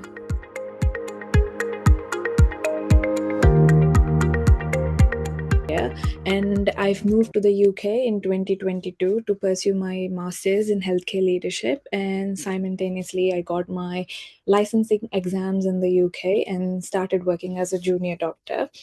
So I worked on a short project during my master's, which is about using artificial intelligence in radiology to reduce the error rates. So before moving on, I would like to thank Global Healthcare Organization for giving me this opportunity. Can we move on to the next slide, please? So what is artificial intelligence? So it's a human intellect in devices that has been trained to think, learn, and carry out tasks that are traditionally require human intelligence. So we have got different categories like machine learning and deep learning. But in my research project, it was mainly about how AI could reduce the error rates. And so we wouldn't be getting into the technicalities of AI. So some overview of errors in radiology. So we have got few common errors that we see in day-to-day life in radiology department, like like seeing normal findings as something abnormal, which leads to unnecessary follow-ups. The second one is false negatives, which happen when abnormalities are missed and which results in delayed diagnosis and treatment. So these false positives and false negatives could actually cause a significant impact on the radiology department, increasing the error rates and also impacting the diagnostic accuracy. So moving on to the next slide, why do we need an AI in radiology? So in a fast-paced environment in healthcare organization, when you implement AI in radiology, it improves the accuracy, efficiency. It reduces the turnaround time and also the waiting time around the radiology scans, which overall improves the diagnostic capabilities. And the most important thing is it is cost effective and helps in reducing and overusage of resources. So I've got a small example of a case study. So if you see the slide, you have got the human versus a machine interpretation of a lung tumor and pneumonia. If you see, the doctors have the very few doctors who actually diagnose the lung tumor or pneumonia. But personally, I believe that the physicians are really well trained. Maybe they wouldn't be able to give a perfect diagnosis, but they would definitely raise a suspicion of there's something going on off there. So I believe that AI is more like helping the radiologists in detecting their errors rather than completely replacing. So I just wanted to know how AI would actually help the radiology workflow. So I did a full scoping review on in reduction of error rates in radiology. So my ideology was to check the different areas where the AI could be implemented and helps in reduction of error rates. So the objective of my research work was to check different areas from where the physician is requesting the scan to the final report being sent. So if you actually observe, there are like different areas where the scan, where the patient goes through from the physician requesting the scan through the patient being selected, patient being prioritized, the scan being done, and the final report being sent. So my objective was to analyze the different areas where the AI could be applied and whether it could help in reduction of error rates. So the methodology of my research was a scoping review. So I've checked various databases like PubMed, Medlin, and Google Scholar, which resulted me in 783 research projects. Ultimately, I could include only 12 studies. So I sticked mainly to the studies which were published after 2010 because it has got it was just a new booming thing back then. So I didn't include any research which was prior to 2010, and also made sure that the research work is in English. So these 12 studies has got different AI applications, but they mainly focused on three main areas. It is the first one is image segmentation, where the AI could actually help and highlight different areas and help the radiologists in interpretation. The second one is detecting abnormalities in radiological images to prioritize the critical cases and assess the radiologist effectively. So overall, the image segmentation and the abnormalities detection help the overall optimization of the workflow in the radiology department. So likewise, I also noticed that if you see, the AI is totally dependent on retrospective data. So then it needs a huge and large amount of data in order to analyze or detect something. So personally, I feel like it wouldn't be able to detect something which is new or something which never occurred before.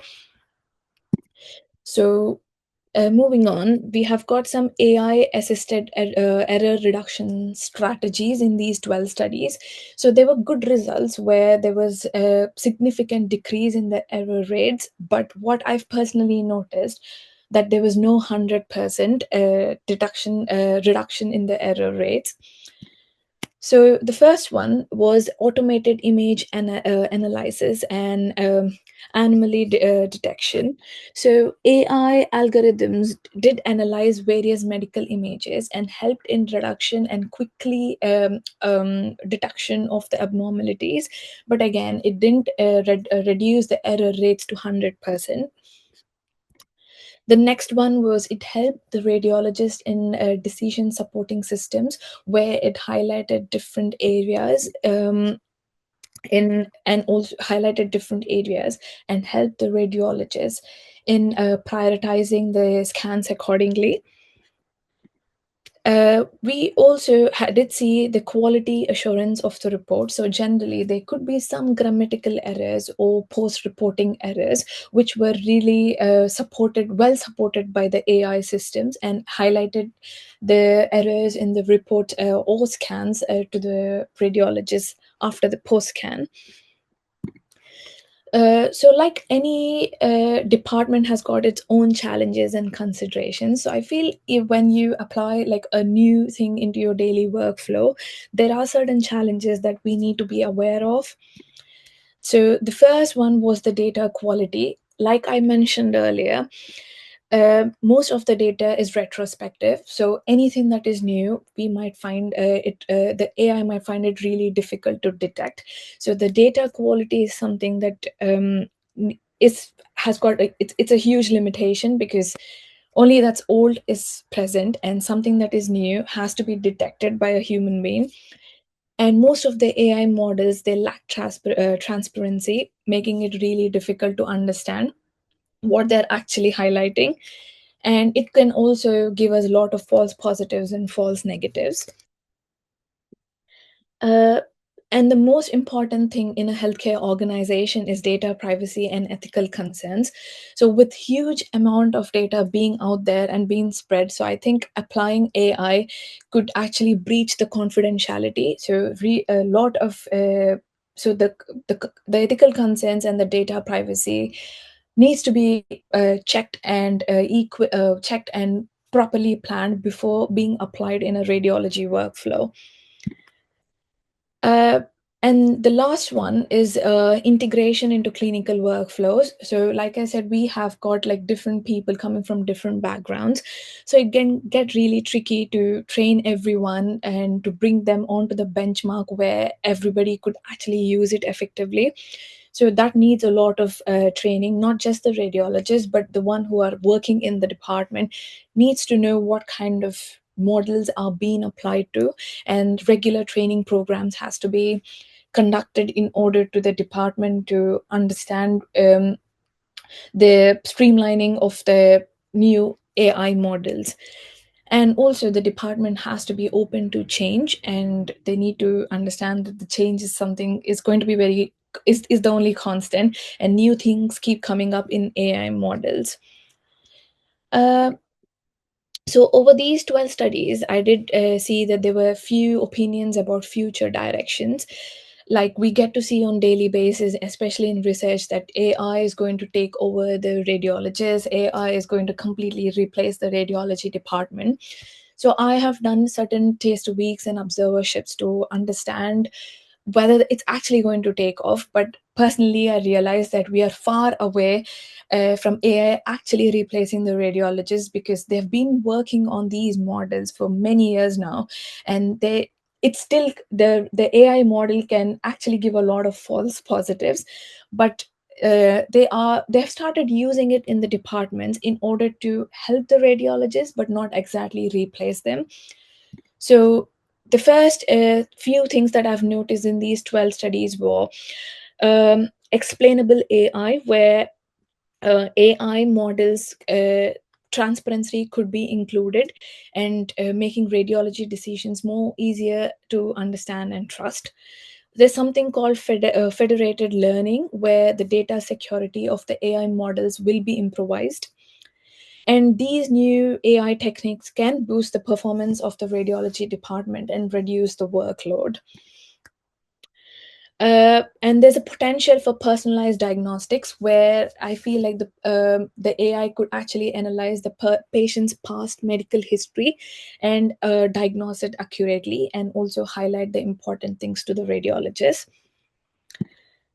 And there are also going to be certain models where the radiologist could actually communicate with the AI models and come up with a good diagnosis plan or a treatment plan.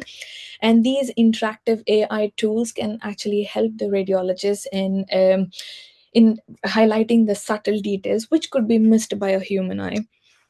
So overall, coming to the conclusion of my research project, overall, I've noticed that there was a significant reduction in the error rate.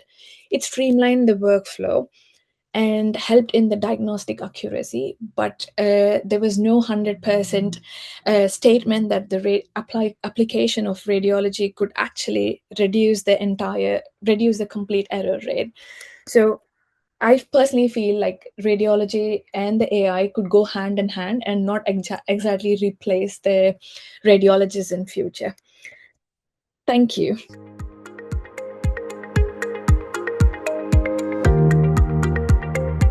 Specialty of interest is respiratory medicine, and I'm working towards getting into higher specialty training in respiratory medicine. Today's presentation is, first of all, I would like to thank Global Health Conference for giving me this opportunity to present to this esteemed audience today. My presentation is regarding the case that I reported. This is quite an interesting case that the topic revolves around intestinal sarcoidosis, which is exceedingly a rare manifestation of systemic sarcoidosis. So basically, this is a 51 years old woman who presented with to the emergency department with a trauma, and she had a road traffic accident, and then a series of investigations revealed some abnormal findings that led to the further investigations and finally this diagnosis. So let me begin my presentation with further details. So she was a 51 years old female. She was a doctor of South Asian origin. She presented to the emergency department of the hospital following a road traffic accident with mild neck and chest pain and abdominal tenderness. And there was no history of fever, skin rash, visual disturbances, joint pain, or changes in appetite or weight. Her past medical history included hypertension, non-alcoholic fatty liver disease, and mixed anxiety and depressive disorder. Her social history, she was a non-smoker and she did not consume alcohol. She was a doctor, and so there was no history of exposure to occupational hazards or in any asbestos exposure. There was no significant family history, and her regular medications included ramipril, sertraline, and propranolol. On examination, on arrival, her observations were stable. She was a middle-aged female, average height and build. She was alert, oriented, and comfortable at rest. There was mild tenderness in the trapezius, thoracic, and lumbar spine and upper abdomen. The rest of the systemic examination was unremarkable. So blood workup done in the emergency department is here. And essentially, this is normal. And I have made this table to compare the bloods on presentation, and then 6 months later, we will discuss the significance of this later during the presentation. A CT scan that was done as part of a trauma protocol revealed enlarged mediastinal lymph nodes as evident on by the red arrows on this CT scan, along with some soft tissue densities in the left breast. So as we are aware that one of the differential diagnoses for this radiological finding is sarcoidosis. So this patient was discharged from the emergency department with a 2-week wait referral to the breast clinic, considering the radiological findings of breast lesion. She had a mammogram and ultrasound, and some core biopsies were taken from the breast lesions, which revealed fibroadenoma, and the patient was discussed at the breast MDT meeting, and then subsequently she was discharged from the breast care and referred to the lung MDT. As part of further investigations, a whole body PET CT scan was performed, which revealed avid uptake in the right cervical and bilateral thoracic lymph nodes, and as well as focal high uptake in the ascending colon, raising suspicion for a colonic lesion, and also a 7 millimeters ileocolic lymph node was identified. If you can see in this, on the left side, this PET scan shows avid uptake in the mediastinal lymph nodes, and on the right side, the scan shows uptake in the ileocolic lymph node, suggestive of activity, metabolic activity in these areas. So this finding of increased uptake in the mediastinal lymph nodes as well as on the colonic lesion raised suspicion of malignancy, which was later ruled out on the histopathology results. So an endobronchial ultrasound-guided biopsy of the subcarinal lymph nodes was obtained that revealed lymphoid tissue, as you can see in this picture, some non-caseating granulomas, which are a hallmark of sarcoidosis. For the colonic lesions, colorectal team was involved and diagnostic colonoscopy was performed, which revealed dysplastic lesion with an exophytic edge. And it is worth mentioning here that colonoscopic findings in GI sarcoidosis can vary, and our literature search showed the reported appearances included nodules, ulcers, erythema, polyps, gastritis, strictures, or small punctate. So there's a variety of findings that can be found on colonoscopy of a patient who has gastrointestinal tract sarcoidosis. On the right side, so if you look at the left side, this was an active lesion on the colonoscopic finding, and on the histopathological examination slide, which we can see on the right side, this is a large bowel mucosa, which shows ulceration and granulomatous inflammation consistent with sarcoidosis. So before we proceed further with this case, just to give you an overview, sarcoidosis is a rare multi-system inflammatory disorder characterized by chronic granulomatous inflammation with non-caseating granulomas observed on histopathological examination. There's a variety of organ involvement which includes skin, eyes, CNS, spleen, genitourinary, neurosarcoidosis. However, the involvement of lung is most commonly reported. The diagnosis relies on three key components: identification of non-necrotizing granulomas in the affected organ, and exclusion of other causes of granulomatous inflammation, which includes mycobacterial, fungal, parasitic infections, inflammatory bowel disease, and Whipple's disease. And the third criteria is clinical, radiographic, and histopathological diagnosis, evidence of sarcoidosis in at least one other organ system. So these are some of the slides regarding our literature search that showed that the most common presenting symptom in GI sarcoidosis was epigastric pain, and other reported symptoms include nausea, vomiting, diarrhea, GI bleeding, and in few cases, patients were presented with some symptoms of intestinal obstruction.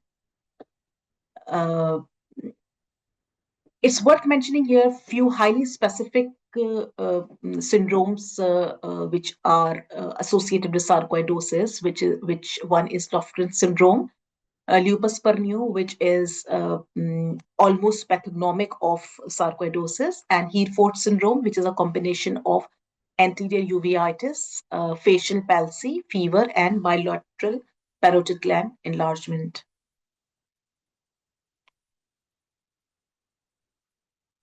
Okay, so moving on, in this case, the patient's mediastinal lymph node and chronic biopsy samples did not reveal acid-fast bacilli, ruling out mycobacterial investigations. Fungal organisms were not identified on the DPS staining of mediastinal lymph node tissue, making fungal infection an unlikely cause. And regarding the other causes of chronic granulomatous inflammation, that includes Whipple's disease or Crohn's disease, patient was not tested because there were no clinical, physical, or laboratory indications to suggest these conditions. It is worth mentioning here that active sarcoidosis in patients who have active disease, serum calcium and ACE levels are typically elevated. And this is why I mentioned during the beginning of my presentation, if we go back to the table of investigation, initial calcium levels were not checked as a routine when she presented to ED with trauma. However, 6 months later, her calcium and ACE levels were checked to look for any active disease, and they were in normal range, as evident from this table. Again, confirming absence of active disease. Okay, so our patient was asymptomatic, so no treatment was initiated in line with current recommendations. For symptomatic patients, steroids remain the first-line treatment, and in cases where steroids are not tolerated or are ineffective, methotrexate, azathioprine, or infliximab can be considered, and surgical intervention is reserved for obstructive complications. So I'm coming to the conclusion of my presentation now. This case underscores the importance of considering alternative diagnosis in asymptomatic patients with radiological findings suggestive of malignancy. Currently, there are no established guidelines for radiological follow-up in asymptomatic patients with incidental findings of sarcoidosis. MDT involvement is essential for appropriate evaluation and management, and a definitive diagnosis, as we discussed earlier, requires a combination of imaging, histopathological confirmation, and exclusion of other causes of non-caseating granulomas. There is one more thing that we found during our literature search was there were patients with significant number who had GERD associated with sarcoidosis. So I think more research and more studies need to be conducted in order to find an association between whether GERD is a symptom of sarcoidosis in patients who have gastrointestinal sarcoidosis, or it's a coexistent disease. So there's not much work done in that area. So these are the few references from where we did our literature search. And this brings me to the end of my presentation. If you have any questions, you're welcome to ask.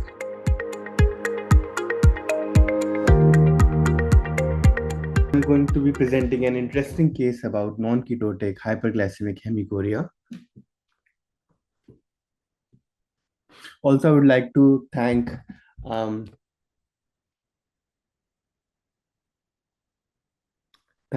fifth international webinar from Global Healthcare for giving us this opportunity.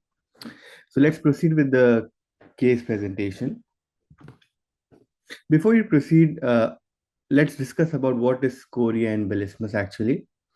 Chorea is a hyperkinetic movement disorder which is characterized by continuous flow of rapid, random, and involuntary bodily contraction, which usually affects the distal limb. It can be both in unilateral or bilateral, but when these movements are more proximal and assume a larger amplitude, we call it a ballismus. Again, ballismus can also be unilateral and bilateral. If it's a unilateral, we call it hemiballismus. If it is bilateral, just ballismus. Next, there are certain etiologies which we need to keep in mind when a patient or a person comes with hyperkinetic movement disorders, and some of them is listed here. We are aware about genetic disorders like Huntington chorea, Wilson disease. Some of the autoimmune presentation can be because of post-strep infection, which we call Sydenham's chorea, and in SLE as well, we can see that. Sometimes stroke, which affects basal ganglia, can lead to hyperkinetic movement disorders, and sometimes cancer can also cause hyperkinetic movement disorders via paraneoplastic syndrome. The one that will be the cause that we'll be discussing today will be a metabolic cause of hemichorea and hemiballismus because of hyperglycemia.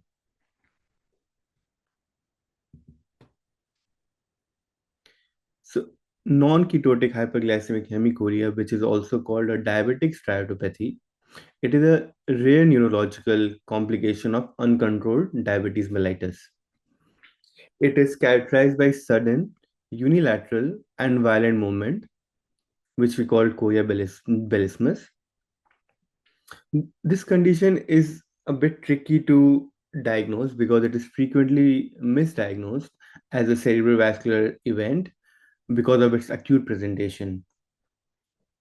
But we can overcome that fallacy with the help of neuroimaging, which distinguishes diabetic steatopathy using we can find findings like hyperdensity in the contralateral basal ganglia on the CT scan. The management generally includes strict glycemic control, and sometimes, if that is not enough, we can try neuroleptic therapy as well, with the prognosis being on the better side, where the symptom resolution is achieved in most cases. So this condition pathogenesis, pathophysiology because of the raised sugar levels that is leading to hyperkinetic disorders is not fully understood. Some of the hypothesized mechanisms include hyperviscosity because of the hyperglycemia, can lead to regional blood-brain barrier disruption, and can cause some metabolic damage, which can alter the pathway and lead to hyperkinetic movement disorders. The other popular theory is decreased GABA availability in the striatum, secondary to the non-ketotic state. We just need to keep in mind that this is a condition where there is hyperglycemia, but there is no evidence of any ketones. So that is one of the factors that needs to be included. Let's move forwards to the case that I have done a case report and I've got that case published as well that I wanted to discuss today. It's an 87-year-old male patient who came into the ED after he had a fall, and he presented with acute left-sided movement disorder of both upper and lower limb, which was hemichorea and hemiballismus.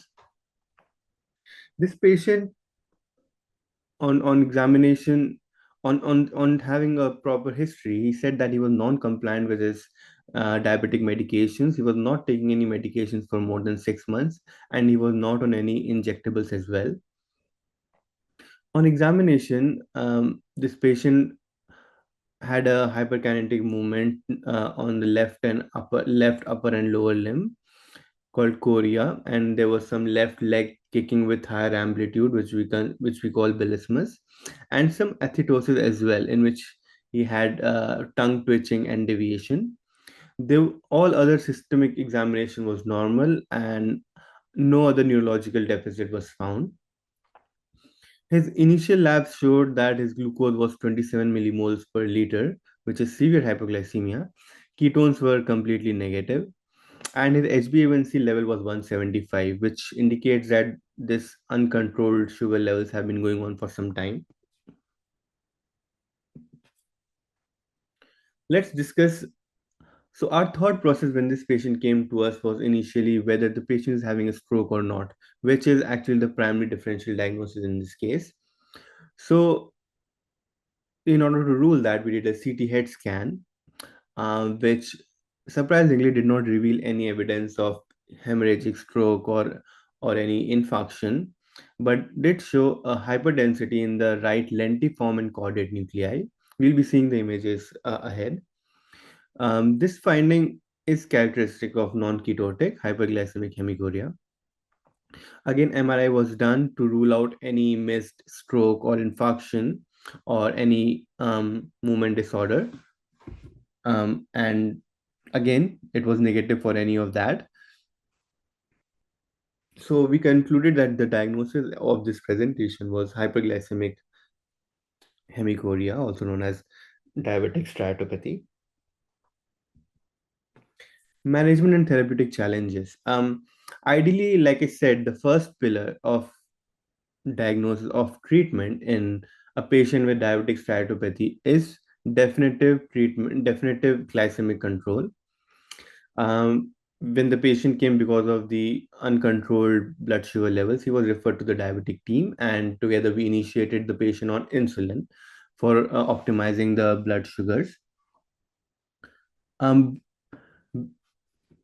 Just as the patient was started on these medications, in his case, it was not sufficient. So we had to start him on some neuroleptics as well, as per the neurology team. So initially, we did try some low dose risperidone, 0.5 milligrams once a day, which was ineffective. So we switched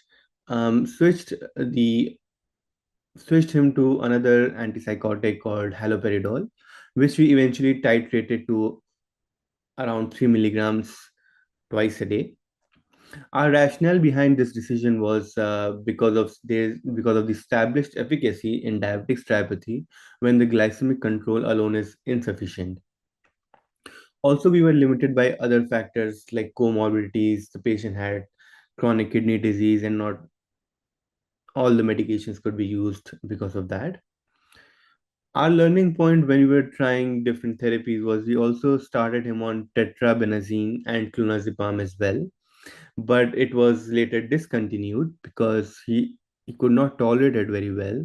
It was causing excessive sleep in the patient, and he became more confused when he was on those medications, and basically the compliance was really poor.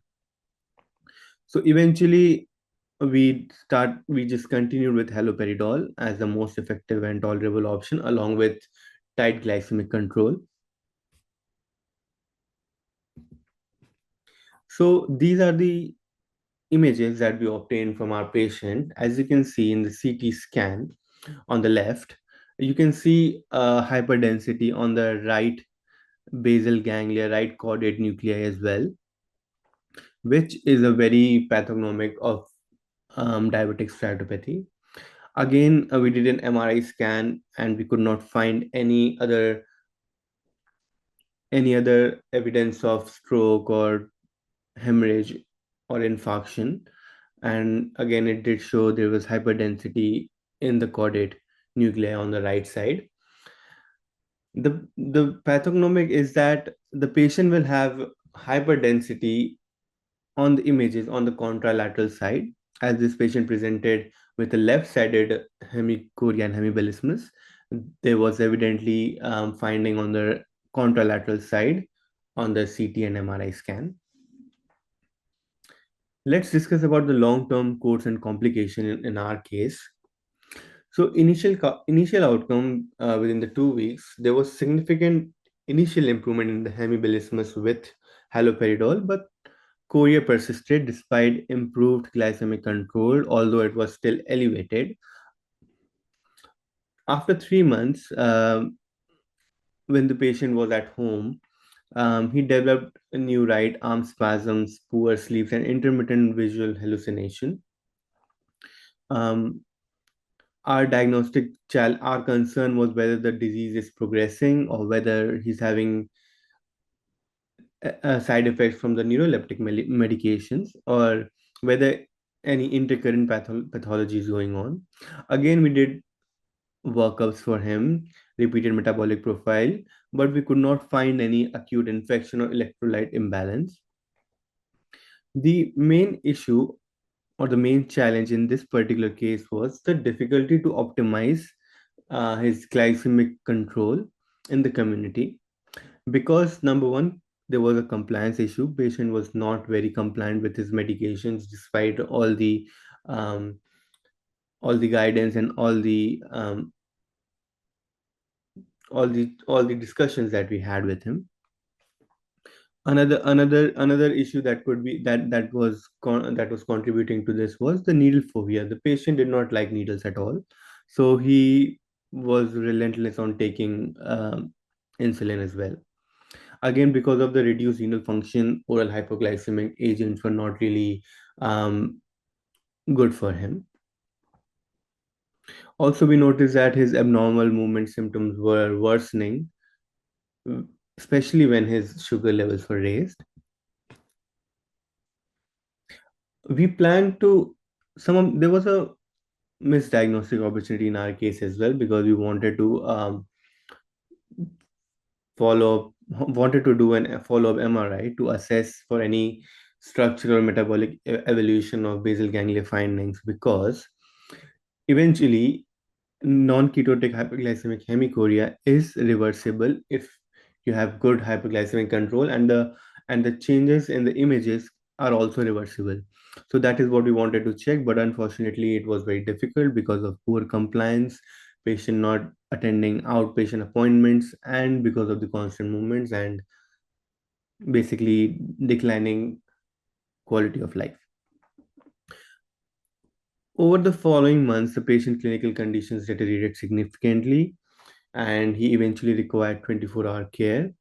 There was a significant decline in his quality of life. Eventually, 6 months post-admission, the patient deteriorated further, and he was basically referred to the palliative team in the community for more comfort-focused goals.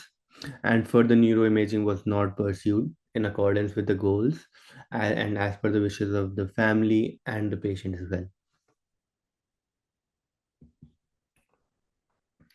Our main conclusion and main takeaways when we saw this patient, when we were dealing with this patient, was diagnostic alert, that diabetic steatopathy must be considered a key differential diagnosis in patients with abrupt onset of hyperkinetic movement disorders, especially when there is evidence of uncontrolled hyperglycemia.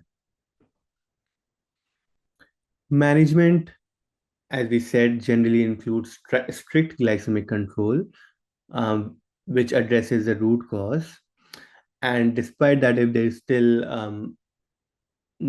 symptomatic need, we start with neuroleptic therapy. Prognosis usually is that the control of the glycemic control leads to symptom resolution in most cases, unlike in our case. The real world challenge that we learned from this case is like patient specific factors and social circumstances can significantly complicate the treatment and worsen the outcome.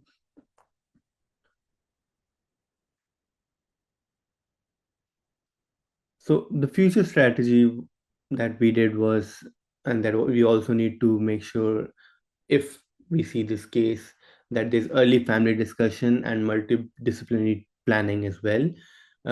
especially with team involving diabetic team, neurological team, and palliative team if needed, so that together we can come up with a tailored plan for patient and ensure that there is an optimal glycemic control and optimal symptomatic control as well. That's it. Thank you so much.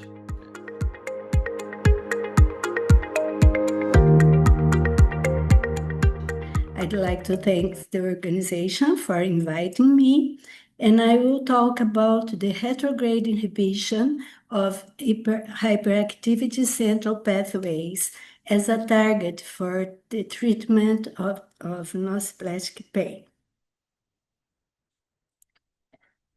To talk about that, I will talk a little bit about pain types after nonspecific pain itself, endocannabinoid system and the way it works, the retrograde inhibition, and some conclusions. This is my conflict of interest and my mini CV. We have now 3 types of pain according to their physiopathology. First one is nociceptive pain. That is the nociceptive, when we have a nociceptive stimuli triggering receptors to send signals to the brain. This is a physiological and a necessary pain for survive. The second type is neuropathic pain, where we have a lesion or a disease in the nervous system caused by trauma, disease, chemicals, or tumor invasion. And the third type is the nonspecific pain. This is a recent definition, and in this type of pain, we have changes in the nociceptive pathway without evidence of nerve or tissue damage. Nonspecific pain is defined by the International Association for the Study of Pain as a pain that arises from increased responsiveness of nociceptive neurons in the central nervous system to normal or subthreshold afferent input without any lesion or of actual or potential tissue or somatosensory system injury causing pain. It's a combination of central hypersensitivity and decreased inhibitory activity. It's a state of sensory stimuli amplification, spinal and supraspinal. It's present in a large number of chronic diseases like fibromyalgia, chronic migraine, chronic visceral pain, irritable bowel syndrome, atypical facial pain, myofascial pain syndrome, complex regional pain syndrome, and the central sensitization is the main mechanism underlying. Here we see some of the alterations present in nonspecific pain. We have neurochemical changes with elevated endogenous opioids, glutamate and glutamine, and decreased noradrenaline and serotonin and GABA. In the immune mechanisms, we have elevated inflammatory mediators in the cerebrospinal fluid and elevated immune reactivity of circulating cells. In the peripheral mechanisms, we have intraepidermal fiber decreased, density decreased, and ongoing nociceptive input with peripheral sensitization. So there are neurochemical alterations with an increase in excitatory neurotransmitters glutamate, for example, and a decrease in inhibitory neurotransmitters GABA in several cortical and subcortical areas. So in summary, we can say that nonspecific pain is a hyperresponsiveness to painful stimuli. It's a hyperactivity and connectivity within and between brain and the regions involved in pain. It is a state of inefficient descending inhibitory pathways. We have elevation of substance P and glutamate in cerebrospinal fluid that are neurotransmitters excitatory. We have decreased GABAergic concentration, who is an inhibitory neurotransmitter, and images shows that gray and white matter have changes in cortical regions involved in pain processing and glial activation. The therapy of nosplastic pain is a challenge in clinical practice. Most traditional treatments are not effective in controlling symptoms and often cause adverse effects that prevent adherence to treatment. There are a need to search for new therapeutic options that are more effective and improve the quality of life. Endocannabinoid system and cannabis plant drugs may be a potential treatment to fill this therapeutic gap. And how endocannabinoid system is related with pain. Endocannabinoid system plays important roles in central nervous system development, synaptic plasticity, and response to endogenous and exogenous insults. In the last 25 years, it has gained prominence as an important neuromodulatory system. It acts on pain pathways, both independently and synergistic action with other endogenous pain circuit systems. The effect on pain modulation occurs via descending supraspinal inhibitory pathways through a complex mechanism of multiple ligand interaction. A hypothesis recently revealed has suggested that nosplastic pain may be related to endocannabinoid system deficiencies. What is the endocannabinoid system? The classic one is composed of two receptors, CB1 and CB2, two endocannabinoids, anandamide or AEA and 2-AG, metabolic enzymes of synthesis, NAP-PLD for anandamide and DAGL for 2-AG, and degradation, Fa for anandamide and MAGL for 2-AG, like we can see in this scheme. But now we know that endocannabinoid system is much more than this. Is what we call expanded endocannabinoid system or endocannabinoidome. It has over than 100 ligands, over than 20 enzymes, over than 20 receptors, like we can see in this complex scheme. Talking about the cannabinoid system in pain, thinking all about the classical endocannabinoid system, we see that we have CB1 and CB2 receptors since nerve terminal, passing throughout all the pain pathway until the brain. And what is retrograde inhibition? It's something different from everything we knew before. When the action potential generating the presynaptic terminal arrives, it causes cytoplasmatic vessels to fuse with the membrane and release excitatory neurotransmitters. These neurotransmitters will bind to their receptors in the post-synaptic membrane. This is the classical model. But in cases of hyperexcitability state, endocannabinoids are there synthesized in response to this increased activity in postsynaptic neuron. and they will act retrogradely in the receptors in the presynaptic membrane, binding to their receptors.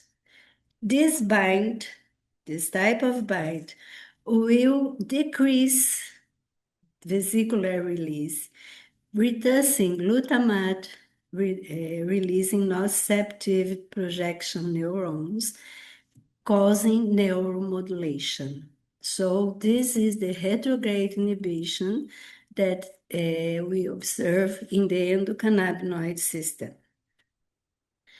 Also, when endocannabinoids are synthesized, they will bind to CB2 receptors on the microglia cells in the posterior horn of the spinal cord, suppressing the neuroinflammation and so decreasing manifestations on neuropathic pain.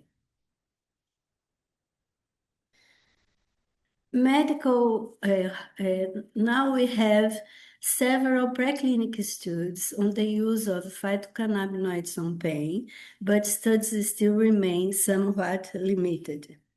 There is plenty of evidence in observational studies, anecdotal reports, and even in papers reviews.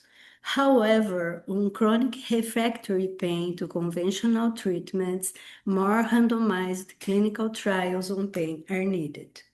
Cannabinoids have multimodal mechanisms of action in pain treatment, including the retrograde inhibition and neuromodulation, but also inhibition of pro-inflammatory molecules release, inhibition of mast cell activation, and modulation of endogenous opioid receptors in primary efferent pathways. Cannabis can also provide relief for symptoms that accompany conditions of nociplastic pain, like nausea, anxiety, insomnia, and depression, because our endocannabinoid system is a system of homeostasis. So, in addition to improving pain, by improving associated symptoms in nociplastic pain sufferers, it helps to reduce the psychological distress associated with this disease. And how phytocannabinoids can act. The two phytocannabinoids more studied are cannabidiol and daltonine THC. CBD, how we can see here in this scheme, CBD will act as the same way as our endocannabinoids, binding to CB1 receptor, and also it blocks the metabolization of our anandamide, so we will have also the anandamide binding to CB1 receptors in the presynaptic membrane, activating more the retrograde inhibition. With THC, it occurs the same. It binds to CB1 receptors like anandamide and 2-HG, and so he will modulate the liberation of glutamate. To conclude, we can say that nociplastic pain is a state of hyperresponsiveness to no painful and subthreshold stimuli. Hyperactivity is due to elevated levels of excitatory neurotransmitters and decreased inhibitory levels. Perhaps endocannabinoid system deficiency plays an important role in nociplastic pain pathophysiology. Treatment of nociplastic pain is a challenge in clinical practice. Endocannabinoid system may represent an important therapeutic target in this type of pathology refractory to conventional treatments by the retrograde inhibition neuromodulation. Cannabis may be important in the activation of the retrograde inhibition, but more randomized controlled studies are needed for better characterization of noseplastic pain, the importance of the endocannabinoid system, and of the cannabis efficacy and safety in this treatment. It's what I want to talk to you. These are my contacts. If you have any questions, you can send me and I will happy to answer them. Thank you very much for your attention.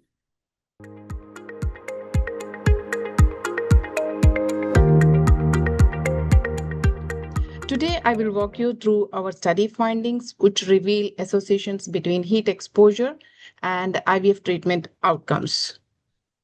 Our goal is to generate evidence that can support informed clinical decision makings, especially in the regions facing growing impacts of global warming. Even though there is a subtle distinction throughout this presentation, I'll be using heat stress as a proxy for exposure to high temperatures. Before exploring the details of this study, let us take a moment to consider the broader relevance of this work.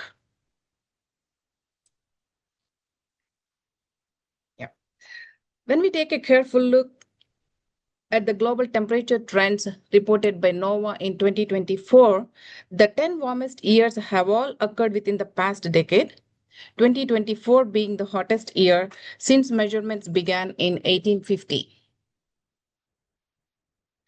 When humans are exposed to acute or chronic heat stress, it causes dehydration. Initially, the body tries to compensate through various mechanisms like vasodilation, sweating, and evaporation. When heat stress overwhelms the body's ability to cope up, it triggers a systematic inflammation and oxidative stress through various physiological and cellular responses and releases several inflammatory mediators like heat shock proteins, cytokines, and reactive oxygen species. As we all know, the resulting inflammation and oxidative stress can affect vital organs such as heart, brain, kidneys, and lungs. Recent studies also suggest that exposure to heat stress during pregnancy can increase the risk of adverse maternal and fetal outcomes like preterm birth, low birth weight, stillbirth, and hypertensive disorders. Beyond these systemic effects and adverse pregnancy outcomes, heat stress has been shown to affect reproductive processes directly.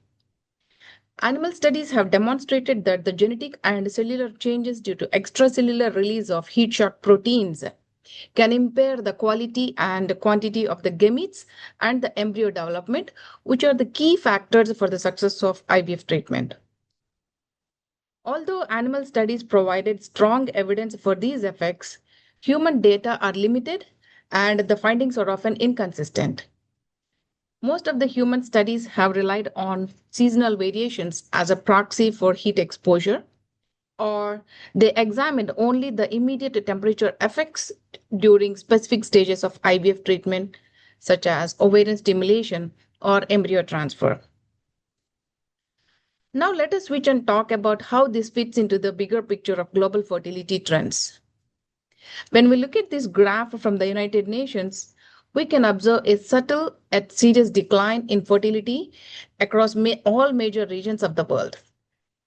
According to the World Health Organization, 1 in every 6 individuals, accounting for around 17% of the global population, was affected by infertility in 2024. What stands out here is the prevalence of infertility remains relatively consistent across the countries, regardless of their economic status. This trend has significantly increased the demand for IVF treatment globally. As global temperatures are predicted to rise continuously and fertility rates are declining globally, understanding their impact on IVF treatment outcomes is not just timely, but it is an essential. To understand the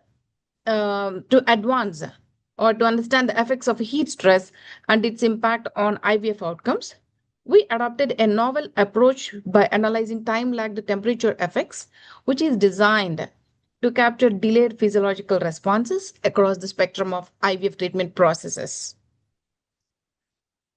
So to investigate the potential impact of heat stress on IVF treatment outcomes, we conducted a multi-center retrospective cross-sectional study approved by Institutional Review Board at the University of Miami. We used two distinct data sets collected between January 2019 and December 2023. De-identified clinical data, including patient demographics, treatment protocols, and IVF outcomes were obtained from 3 fertility centers located in South India, a region characterized by a tropical climate. We obtained meteorological data, including ambient daily temperature, dew point, and visibility for the geographic locations of the participating fertility clinics from National Climate Data Center. From these variables, we computed heat stress and relative humidity. For our study, we included women aged 18 years and older who underwent IVF at one of the 3 selected IVF centers for our study. To reduce the variability and strengthen the internal validity, we restricted the analysis to only cycles that used an antagonist protocol for ovarian stimulation and ICSI for fertilization. To further enhance external validity and improve generalizability, we included both day 3 and day 5 embryos, as well as fresh and frozen embryo transfers. Surrogate cycles and cycles cancelled at any stage of the treatment were excluded to maintain consistency in the treatment protocols. Covariates including age, BMI, serum AMH levels, dose of gonadotrophins, number of IVF attempts, stage and status of the embryos were adjusted to account for potential confounding effects and ensure robust statistical modeling. After screening for eligibility criteria, we analyzed 690 patient records representing 4,076 clinical visits over the study period. The dataset included 717 oocyte retrievals along with 1,315 embryo transfers, of which 978 are fresh and 337 are frozen embryo transfers. IVF treatment outcomes included 319 biochemical pregnancies, 249 clinical pregnancies, and 136 spontaneous abortions. As there is a time lag between exposure to heat stress and IVF outcomes, we computed both discrete and distributed lagged exposures and captured both immediate and delayed effects of temperature on IVF outcomes. Since different temperature ranges may influence outcomes differently, we also analyzed the data across multiple thermal thresholds, including thermal comfort, which is 24 to 28 degrees Celsius, and heat stress, which is 29 degrees Celsius or higher. In addition, we used standard deviation of hourly temperatures as a measure of thermal shock due to sudden increase or decrease in the temperatures within each day. We applied Poisson and logistic regression models and adjusted for covariables that were discussed earlier. Now, this is the time to talk about the results of our study. Due to time constraints, I am presenting only the key findings from our analysis. This graph demonstrates the effect of monthly ambient temperatures on the average number of oocytes retrieved following ovulation induction. The number of oocytes were organized by months and were categorized into 2 distinct groups. When we look at the left section of the graph that is representing the thermal comfort zone, when the temperatures are below 29 degrees Celsius, we can see a slight positive relationship between average number of oocytes and monthly ambient temperatures.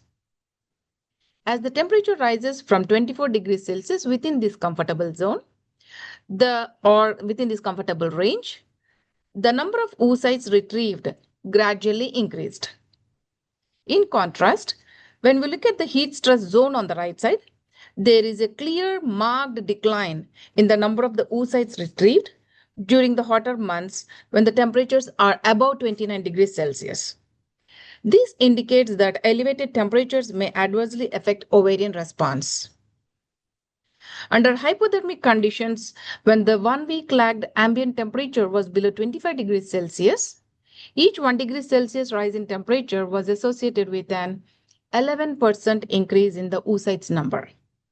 In contrast, under hyperthermic conditions, when the 1 week lagged temperature was 30 degrees Celsius or higher, a 1 degree Celsius rise in the temperature corresponded with an 8% decrease in the oocyte retrieval. Thermal shock in hypothermic conditions also showed an inverse association with the number of oocytes. We found that a 1 unit increase in the variability of hourly temperatures over the previous week was linked to 36% reduction in the number of oocytes. This suggests that even short-term exposure to elevated temperatures prior to ovulation induction may significantly impact ovarian response. Following a drop-off of temperatures from above 30 degrees Celsius, a 1 standard deviation change in the temperature was associated with an 81% increase in the oocyte yield. This indicates that cooler temperatures may benefit fertility.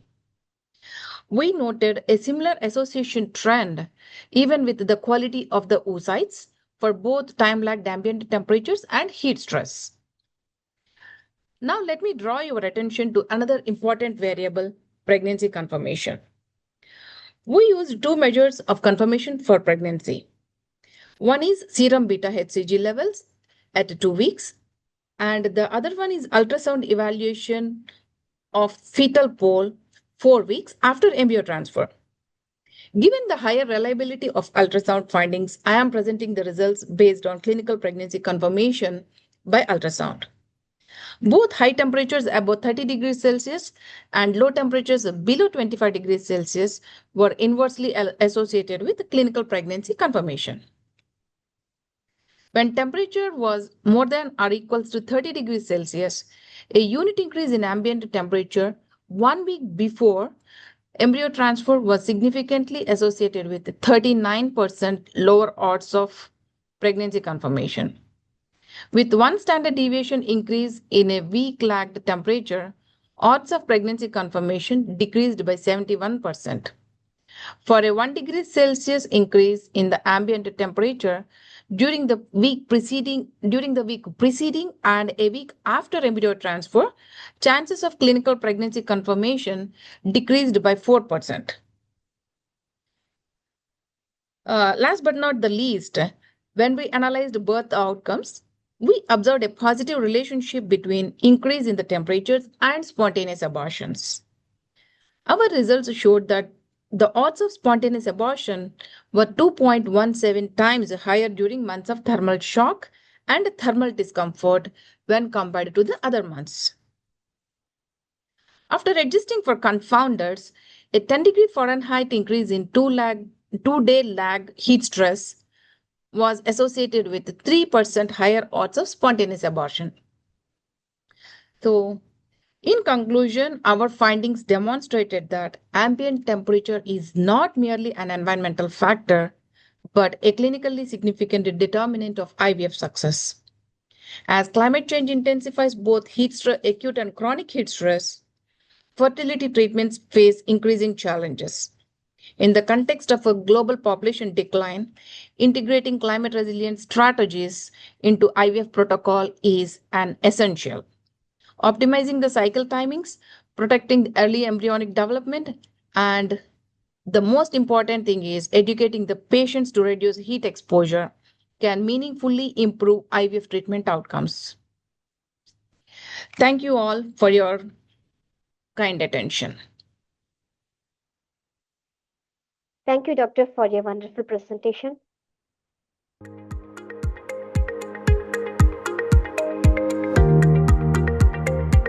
Management of a sacroiliac joint dysfunction secondary to double scoliosis. Now, this case highlights the importance of accurate diagnosis and combined interventions. So now basically go right here at the abstract. So the idea is this patient presented with an overlapping spinal dysfunction, scoliosis, sacroiliac dysfunction, both sides actually, lower back pain, and which are often misdiagnosed or treated in isolation. Now, a multimodal approach was used, including mobilization techniques, manipulation. MDT is McKenzie technique, and CS-based exercise and orthotic modifications. We saw significant improvement over 6 months period. That is a long period, but then the sessions were held back each time. Let me give a little bit background about this case study that we did. So sacroiliac joint dysfunction accounts for about 15 to 20% of lower back pain, but is frequently missed. And its symptoms can often mimic lumbar radiculopathy or discogenic pain, and often stenosis as well, lumbar stenosis. So in combination with scoliosis, clinical presentation becomes more complex due to overlapping biomechanical dysfunctions. This case demonstrates how addressing both scoliosis and sacroiliac dysfunction yields better outcomes. Now the case presentation about this patient, just a little bit about this patient is, she was a female in her mid-20s, chronic lower back pain that was radiating to groin and lower extremity. Symptoms worsened postpartum, which is a common pattern due to biomechanical changes, hormones, and whatever you have to say, post-pregnancy. Pain significantly impacted her childcare, daily activities, and sleep. So our clinical findings were her range of motion was limited in both thoracic and lumbar spine.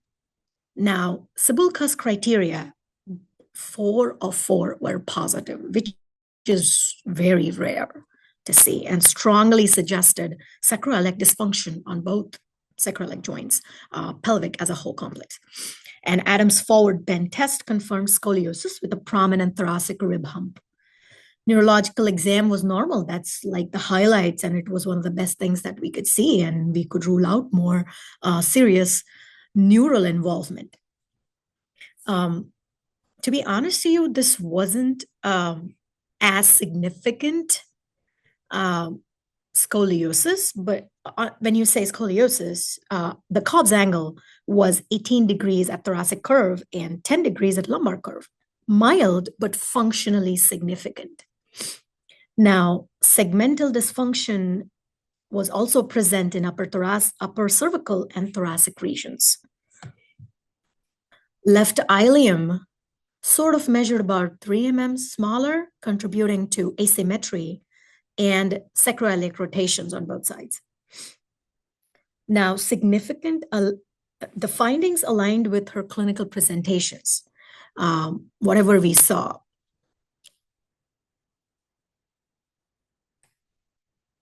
I'm now coming to what treatment we provided to her. The plan was basically divided into phases. This emphasized mobilization, manipulation, stabilization, scoliosis-specific exercises. These are really important because combination, as the case suggests, the combination of therapy was provided for double scoliosis as well as sacroiliac joint dysfunction. Our primary reason we wanted to approach was number 1, pain and her functional activities. Now, CS approach is very specific to scoliosis, and MDT, both were chosen for their evidence-based in scoliosis and directional preferences. I will elaborate on what directional preferences I was talking about. CS and MDT, a combination, mostly MDT, what it usually entails is you start providing treatment in the direction where the pain is not as much. You want to try and work towards flexion posture if there is so much of stenosis going on as compared to extension posture. One of the classic examples is going to be a downward dog pose, or you can say a hand heel rock. You start with a flexion position, you slowly move towards extension, because what you want to achieve here is bring the pain down, improve the range of motion, and teach them back the same exact thing. That's pretty much a concept of MDT here, and a little bit not in a nutshell in CS approach. We also utilized orthotic modifications and to correct pelvic imbalances, orthotic modifications for foot and heel. We utilized a shoe modification, those kind of things. And a structured home program was reinforced in the clinic gains. Now, the phase 1 of intervention pretty much ran for 2 times for 14 weeks. This was the first month, 8 sessions. 2 times for 4 weeks, sorry. First month, 8 sessions. Then we were looking at, this was focused on pain reduction, mobility restoration, and correct pelvic rotations. Now, how did we work on pain? Several different techniques of MDT, start with that, or modalities for that matter. And mobility restoration was again through modification of these exercises. Either it's a CS approach or manipulation or mobilization or towards MDT. And we corrected pelvic rotations using manipulation techniques. Now, the most important thing that was utilized was mobilization and selective thoracic and sacroiliac manipulation, because there were some sacral issues going on as well. There was a sacral rotation and compared to the opposite side of the SI joint. So we used grade 2 and 3 mobilizations to correct it, and then selectively used thoracic, the upper and the mid-thoracic, and sacroiliac manipulations. And then we exercised. Now our exercise emphasized in core activation, gentle self-correction techniques, and that's where the CS principles come into play. Now the phase 2 and 3, let's start with phase 2, where phase 2 we utilized, it was 2nd and 3rd month. 2nd month, 4 sessions once a week. 3rd month, 1 session per week. And she sort of skipped the last session because of some health, other issues going on. Now, the progression to a higher grade mobilization and more advanced CS and MDT exercises were utilized. As in, we used some weights or high grade mobilizations and some of these exercises with bands and different sort of things.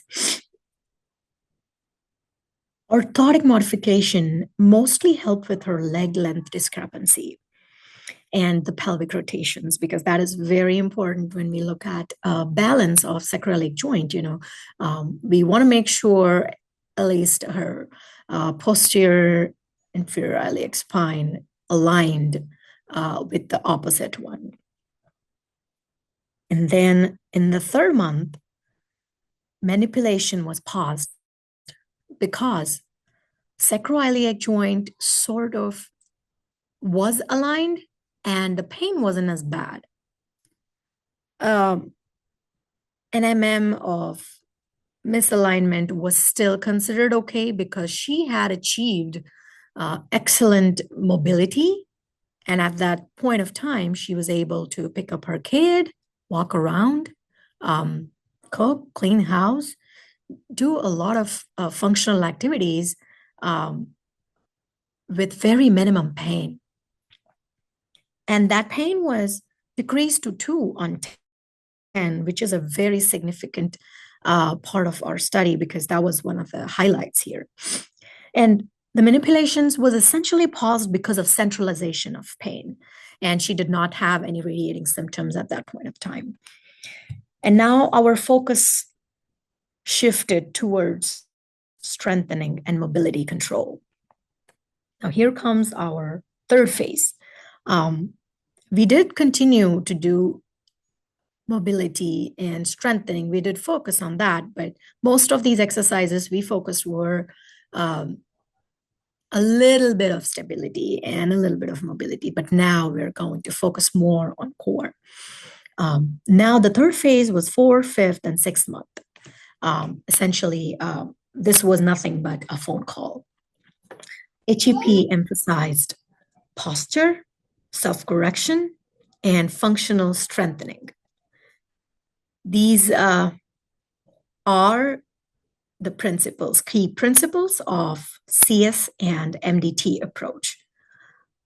And progression include resistance bands, added weights, and longer hold times, RMs, and whatever you have here. Patient was highly compliant, and she was this was very essential for a positive outcome of the study. Phone call follow-ups ensured adherence beyond in-clinic care, and that was very important for us. The screen actually displays a few exercises that we worked with her on, and then we actually not just provided her handouts, we also provided her some videos of actually her doing them. We took some videos of her doing them and we provided it to her. And while she was doing them, we corrected it. That's how this was successful. Now, let me come to the outcomes of our study. Now, the NPRS score improved from 8 to 1 on 10, which is a significant reduction in pain. Mind you, we did have a 6 months long treatment schedule with her, but again, we didn't treat her as often as we normally would in such cases. This treatment was like first phase was barely twice a week, and second phase, we pretty much did once a week in the first week, and the second week was, she kind of skipped a session, and most of it was HEP. So that played a big role in her NPRS. And then when we did the Oswestry Disability Index score, that was amazing, which was an 18%. And that does say it's a minimal disability. Now, great improvements in functional tasks were achieved, lifting her child, sitting or standing tolerance, and walking, in her sleep duration. Up to 7 hours is a big deal. And by 6 months, she returned to full functional independence. This was an excellent outcome that we achieved in one of these cases. Now, what I would like to discuss about this case is this demonstrates the importance of assessing the entire lumbopelvic complex rather than just relying on a single diagnosis. Like a patient comes to you with a scoliosis, you want to, start working with scoliosis, start massaging the thoracic spine, the muscles, try to release those muscles, those kind of things. But then we end up forgetting the cause of the issue and addressing the biomechanical complex situations where we sort of get diverted to. Sacral dysfunction here is often, this often masquerades as lumbar or radicular pain. I can't say how many times I have seen patient coming with groin pain, assuming, obviously, when you come to a physical therapist with a groin pain, you would definitely assess the hip, because when you go through most internal rotation, it's like short to your groin. It's an arthritic pattern. Your internal rotation is most restricted when it's significant arthritis of your hip.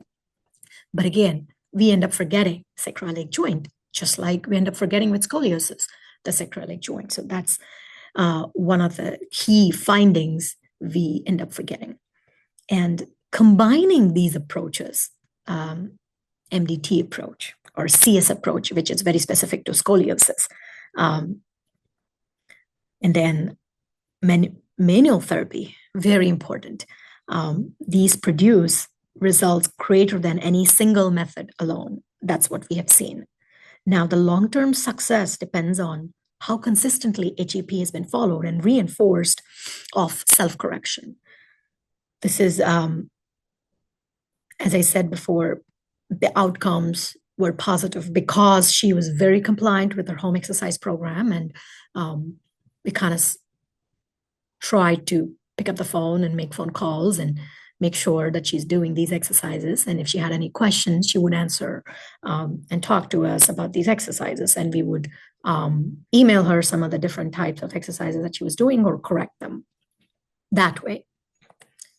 Now, the conclusion is, again, accurate diagnosis using clustered sacroiliac tests was definitely essential here. And a multimodal approach successfully reduced pain and improved her functions.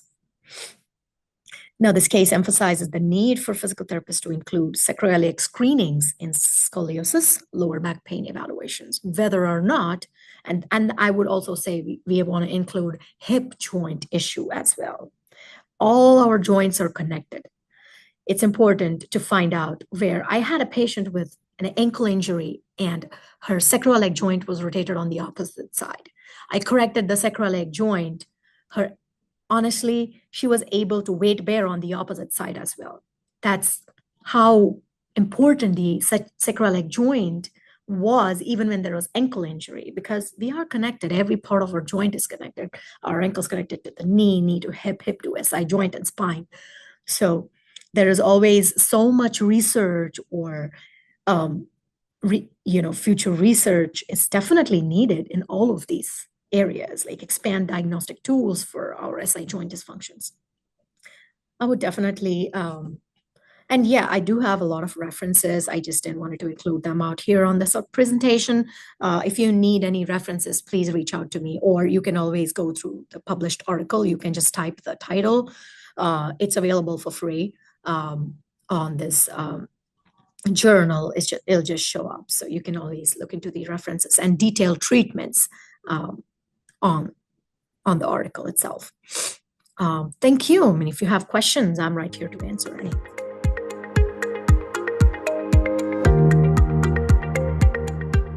Okay, so just an outline. I'll start with a brief introduction, go into methods, the goals of a medical curriculum, some teaching methods, different assessment strategies, how to integrate technology, and then some conclusions.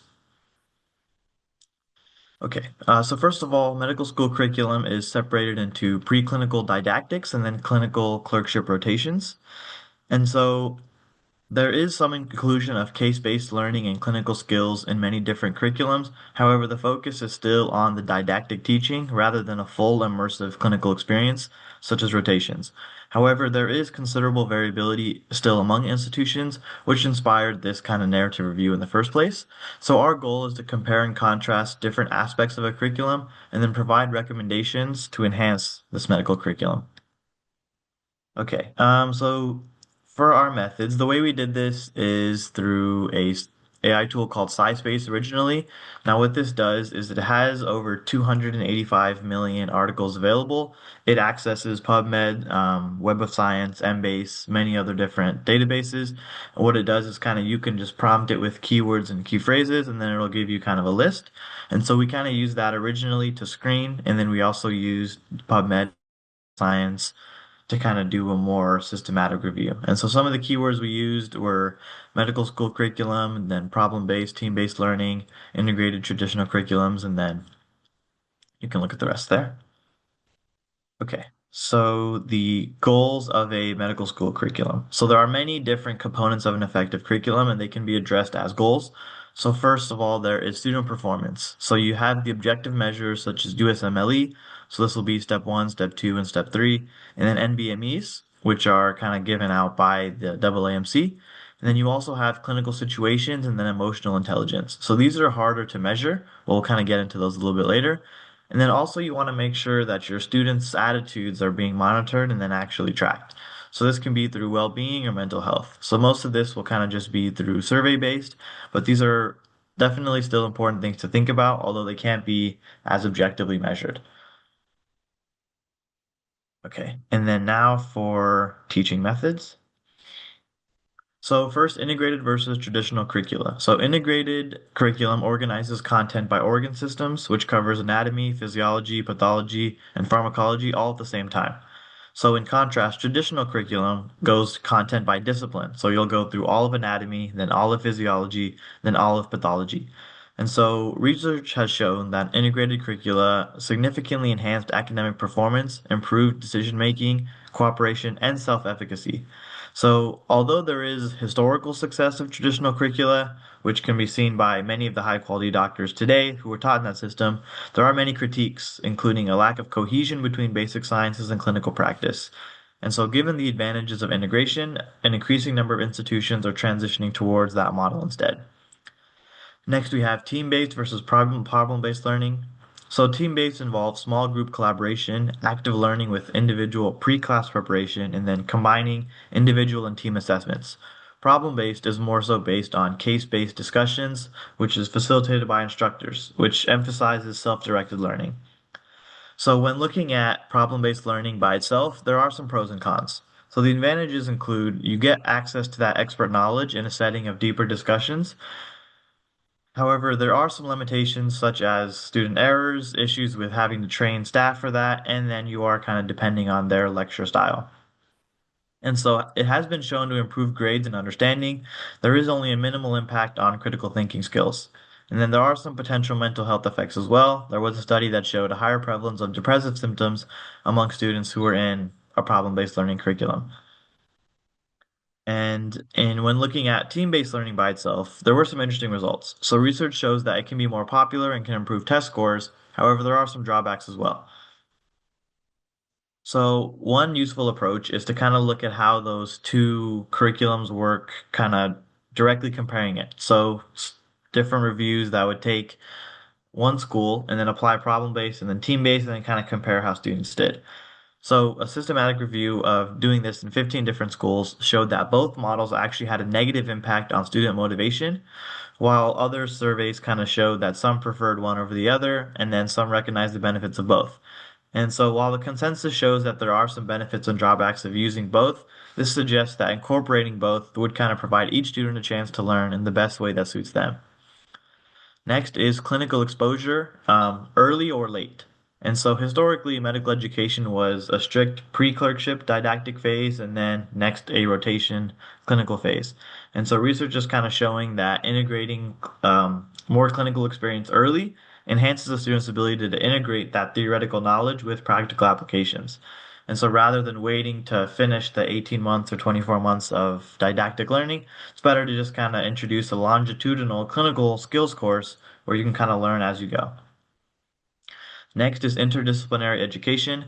So modern patient care kind of requires you to integrate with multiple different disciplines. And so kind of this exposure to these team-based care enhances patient safety, reduces rehospitalization rates, and can improve care coordination.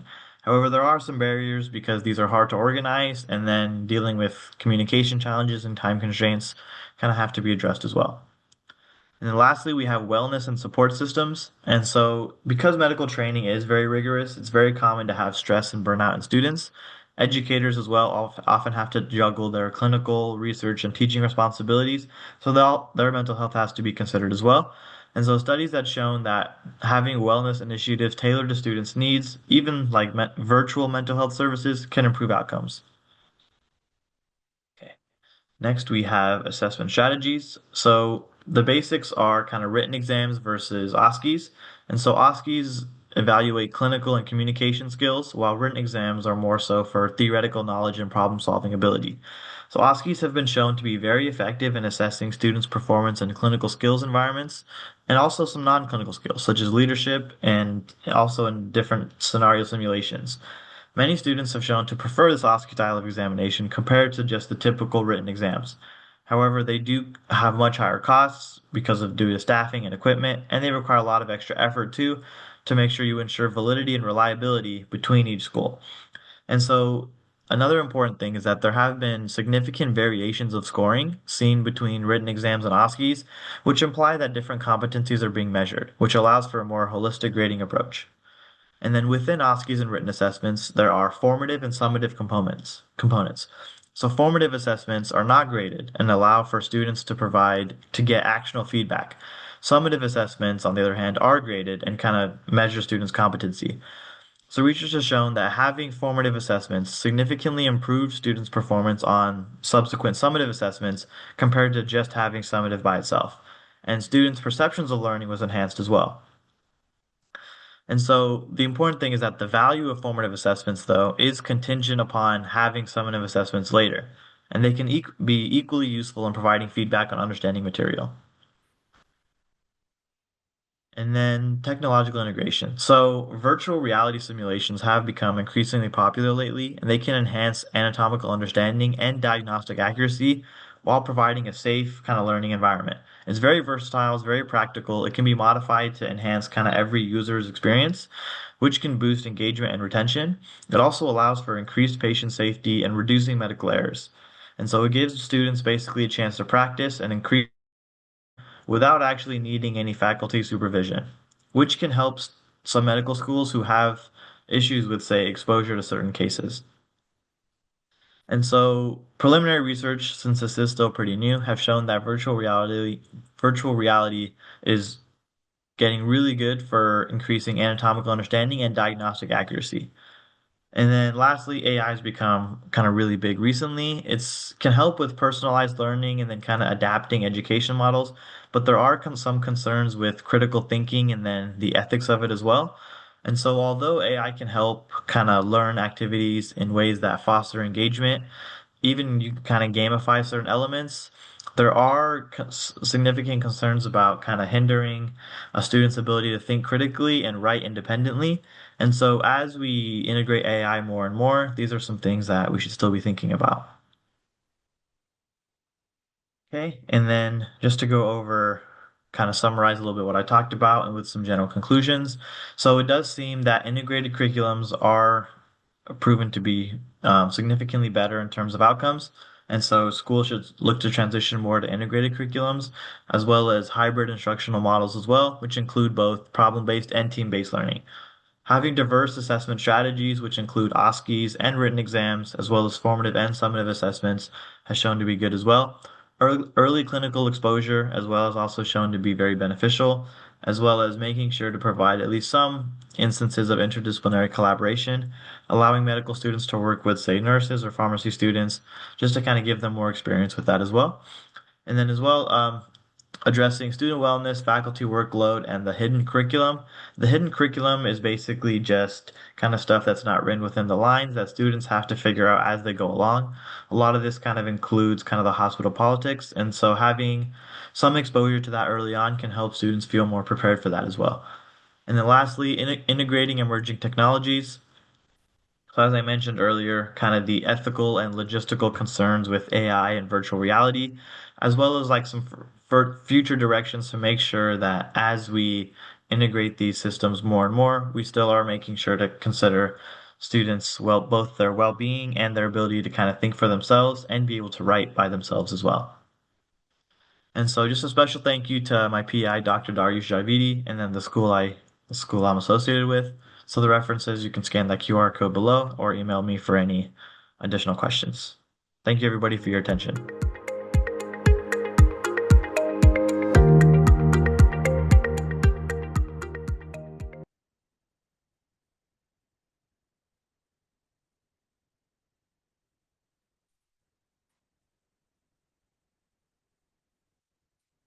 Okay, hi, good morning, everybody. So, my name is Dr. Kiranjot Kaur.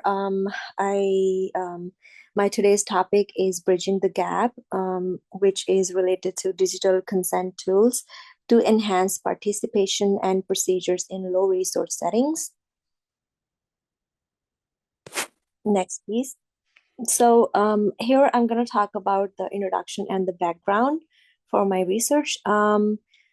Informed consent is the foundation of ethical clinical practice and research.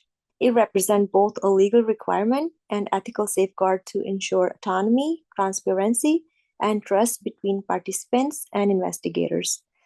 The challenges with the traditional paper-based consent.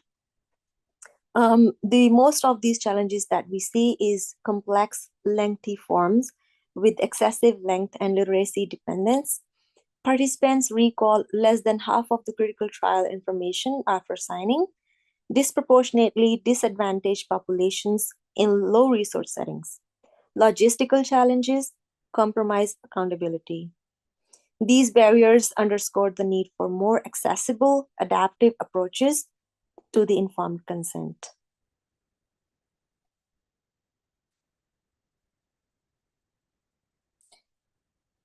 Here, I'm going to talk about the electronic informed consent and what are the required tools that we can enhance the electronic informed consent. E-consent integrates multimedia tools to transform consent from a static legal requirement into a dynamic participant-centered exchange. Multimedia integration. Interactive graphics, audio narration, video explanations, and digital signatures improve the engagement, enhance comprehension. Some of these studies show improved understanding, retention, and satisfaction versus the traditional methods. Better documentation. It reduces the missing erroneous documentation. It provides secure, time-stamped audit trials. The last is remote accessibility, which facilitates remote participation with multilingual adaptability and cultural sensitivity.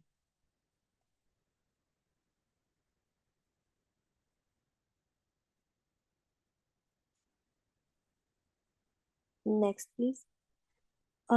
Study objectives. The primary objective of this study was to systemically evaluate the evidence on digital consent tools in low research healthcare and research setting, with a focus on their impact on participation, comprehension, satisfaction, and documentation quality, while identifying barriers, facilitators, and pathways for scalable implementation. So our key focus areas were participation rates and enrollment outcomes in the underserved population, comprehension and understanding of the consent information, participant satisfaction with the consent process, documentation quality and accuracy improvements, barriers and facilitators for implementation in low research setting, scalability and pathways for widespread adoption.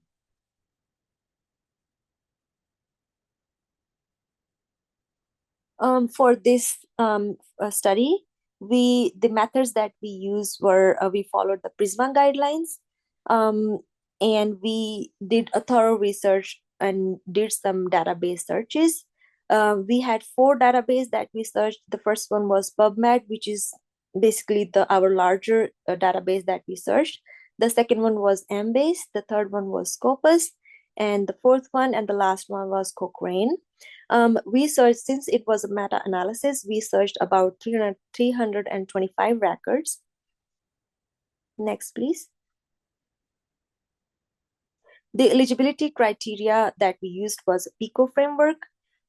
For PICO, in the P, we had population or patient, which for us, which was underserved or low research populations, with focus on rural and suburban settings. Only adult participation aged 18 and older were considered. I, for intervention, we used digital or electronic informed consent tools that included multimedia, web-based, mobile, offline compatible, or AI-assisted systems. For C, we had comparator. For comparator, we used the traditional paper-based informed consent methods. And O for outcomes, which was the participation rates, comprehension, satisfaction, retention, feasibility, and documentation quality. Next, please. So here we talk about the inclusion and exclusion of our study. As I mentioned earlier, we had 325 records from all of our databases. We screened 240, 250, and then eventually we included 6 studies, and we had some exclusions as well. Next, please.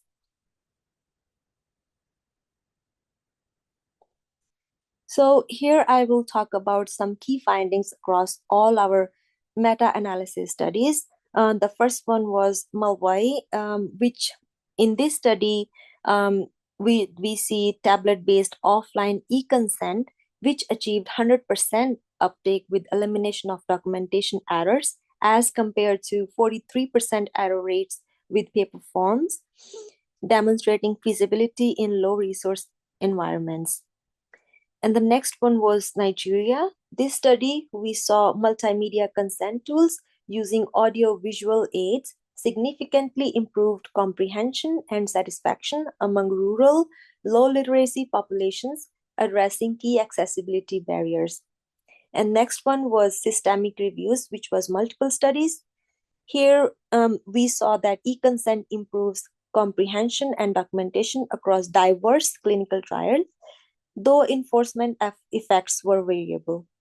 And the last one was the Europe. Here we saw some AI-driven and web-based tools that improved workflow and comprehension in European hospital sites, but evidence from low and middle income countries remained limited. Next, please. For my study, we had overall bias moderate. With the moderate bias, we saw due to non-randomized designs and some small samples and heterogeneity. Systemic reviews showed strong methodology, but with high variability. Evidence was consistent despite some limitations. Next, please. Here I will talk about the barriers and the facilitators. The barriers that we saw were low digital literacy. Unfamiliarity with technology can paradoxically reduce comprehension if not designed with cultural sensitivity. Connectivity challenges, limited internet access, and unreliable electricity in rural regions. Infrastructure gaps, weak technological infrastructure hinders widespread implementation. Tool heterogeneity, diverse tech readiness, and lack of standardization complicate comparisons.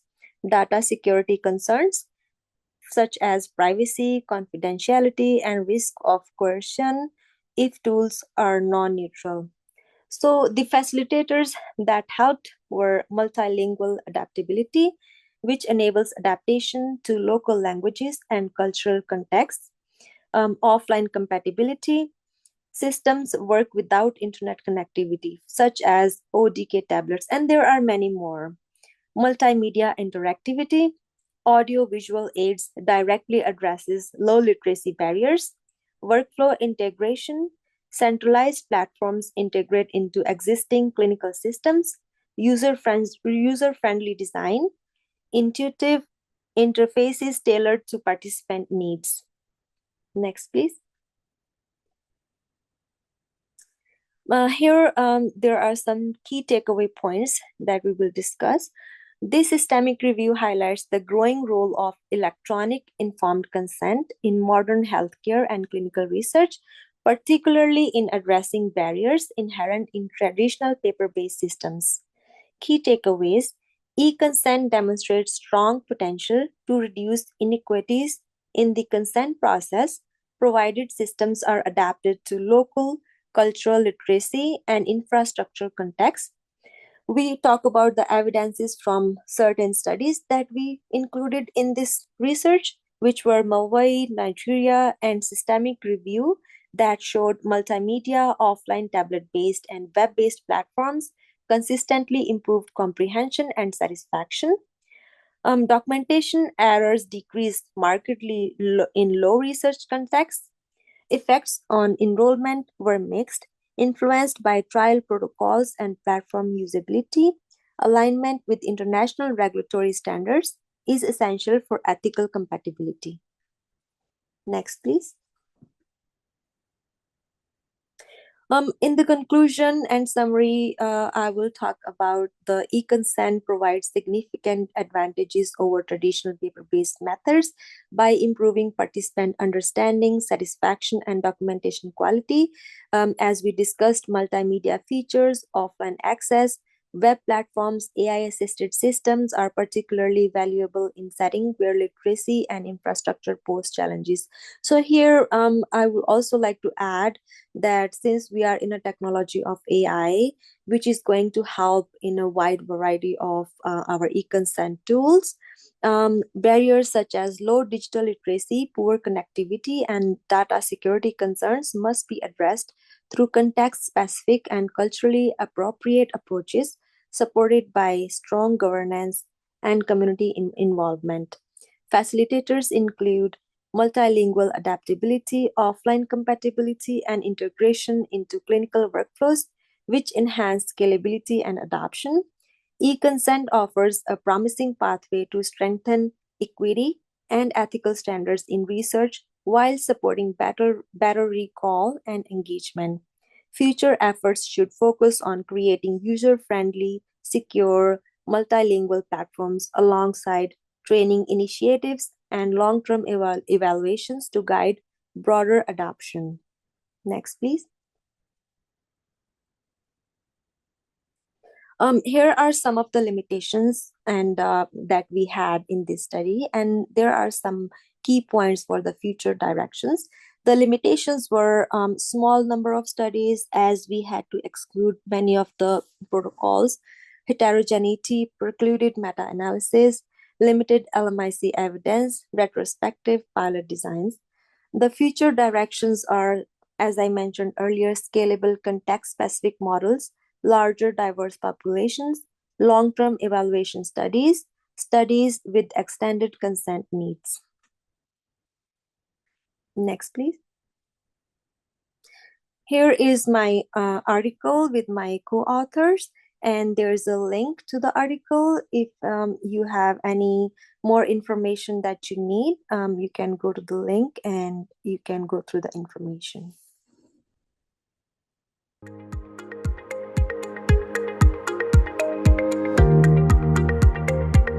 And their racial disparities. To establish the foundation of this work, let's look closer at the disease itself. Multiple myeloma is a malignancy of terminally differentiated B lymphocytes, which are also known as plasma cells. These cells reside primarily in the bone marrow and are responsible for producing antibodies.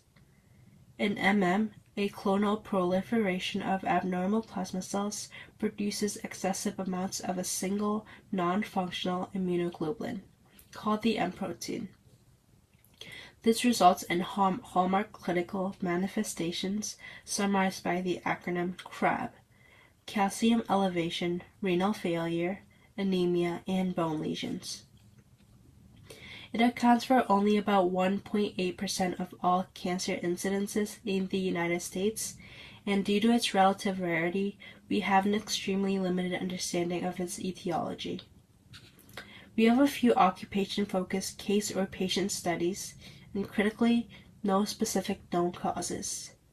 While healthcare professionals use general risk factors such as age and family history to assess one's risk, these findings are often inconsistent or extremely broad.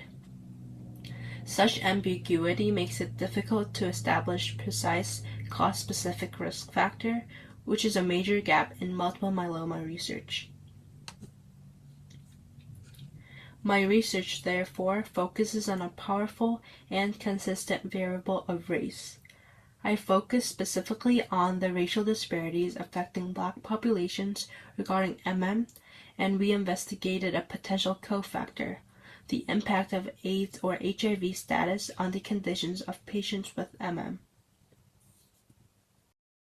My investigation was primarily guided by two research questions. 1. Why are Black individuals disproportionately affected by MM and AIDS? This question drives the statistical analysis, which aims to quantify the extent of the disparity. 2. What are some socioeconomic and cultural disadvantages contributing to these racial disparities in Black populations? The second question addresses the why behind the numbers, moving beyond the biology to examine systematic factors. To address these questions, I utilized publicly available national data sets. The data on the mortality and incidence rates of MM were gathered from the United States Cancer Statistics, or the USCS database. which provides population-based cancer surveillance data. For the HIV and AIDS component, I sourced data on mortality, incidences, and the estimated incidence values of AIDS from the National Center for HIV, Viral Hepatitis, STD, and Tuberculosis Prevention, also known as CDC NCHH STP Atlas Plus database. This combination allowed for a comprehensive statistical cross-sectional analysis of both diseases across racial categories. The key racial categories analyzed were Black, non-Hispanic, White, non-Hispanic, Asian or Pacific Islander, non-Hispanic, and American Indian or Alaska Native, non-Hispanic. And for some, Hispanics were also included. So Figure 1 provided a clear snapshot of the average incidence and deaths per 100,000 people in the United States over the analysis period. The most striking results is the dramatic disparity in the Black population. Black individuals have an incidence rate of MM that is nearly 50% higher than that of white individuals, and also significantly higher than all the other racial groups. For perspective, the incidence rate for non-Hispanic Black men is considered the highest, often exceeding 14 cases per 100,000 people, compared to the approximate value of 9 to 9.5 cases per 100,000 people for non-Hispanic white men. This is not a marginal difference, but rather a profound public health crisis within the Black community. Moving beyond a single snapshot, Figure 2 examined the trend of incidence rates of multiple myeloma per 100,000 people across 5 racial categories in the past years, over the course of 2 decades. This longitudinal analysis revealed an even more alarming trend by demonstrating that the disparity is actually worsening. The trendline for the Black race exhibited the steepest positive slope, meaning that while incidence rates may be stabilizing for rising much slowly in other groups, the rate is still increasing more rapidly within the Black population. This suggests that the systematic factors driving this disparity are not only persistent, but is actually growing in their impact. Now, let's briefly turn to the connection with AIDS. The data indicates that the highest incidence rates correlate with the highest rate of HIV and AIDS, further suggesting an interaction. While HIV and AIDS is not considered a direct cause of it is an immunosuppressive condition that contributes to a higher prevalence of many cancers. And the data strongly suggests it may act as a cofactor or an accelerator in development or progression in this high-risk population. While the statistical association between the Black race and or AIDS is clear, the second research question helped me look beyond a biological explanation and focus on the social determinants of health, which are the non-medical factors that influence health outcomes. So our research strongly suggests that the disproportionate incidence and mortality rates are most likely to drive socioeconomic and cultural disadvantages. Black communities are frequently exposed to a concentration of racialized risk factors that create a list of poor health outcomes. First, Black individuals are disproportionately subject to residential segregation, which often correlates with exposure to higher levels of environmental toxins and pollution, which are known contributors to various cancers. Also, there is often limited access to quality healthcare providers and infrastructure in segregated neighborhoods. This is compounded by a documented phenomenon where Black individuals in the United States are less likely to seek medical care even when needed due to historic medical mistrust like the Tuskegee medical study on syphilis, the cost, and the structural barriers like the lack of paid leave or transportation.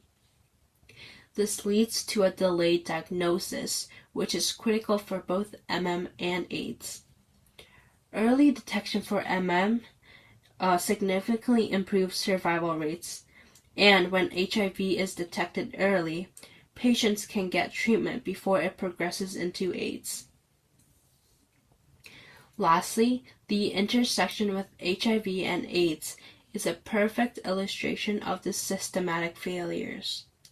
Studies indicate that white Americans are about 6 times more likely to be prescribed PrEP, which is pre-exposure prophylaxis, a highly effective HIV prevention drug.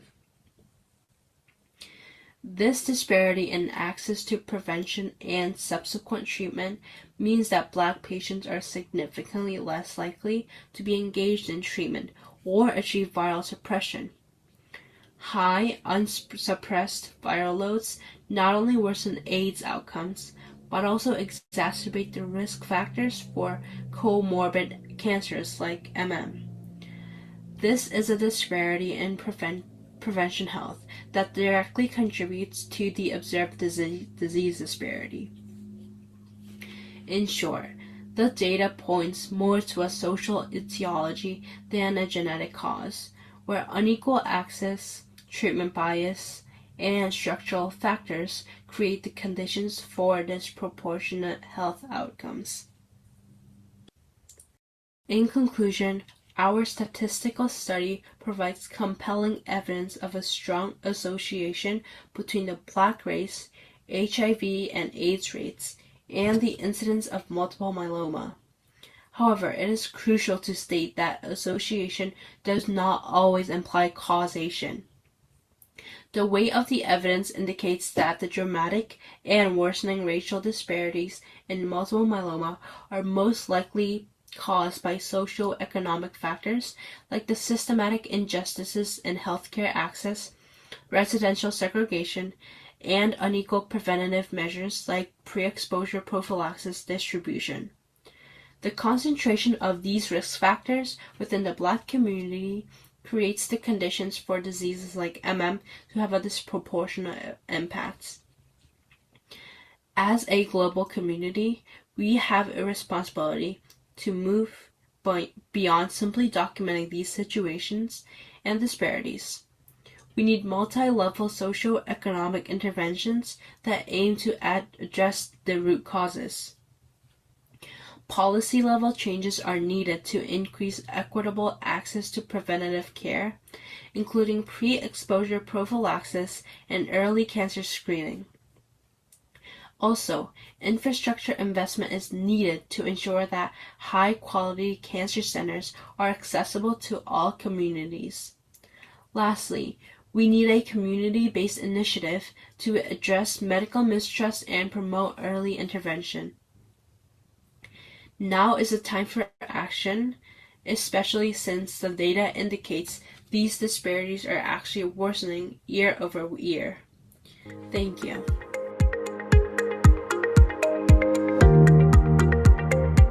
The corneal disease are the second cause of blindness in the world. There are about 4.9 million people with bilateral corneal blindness in the worldwide. The objectives in this study was evaluate the viability of endothelial cells between two different corneal preservation medium.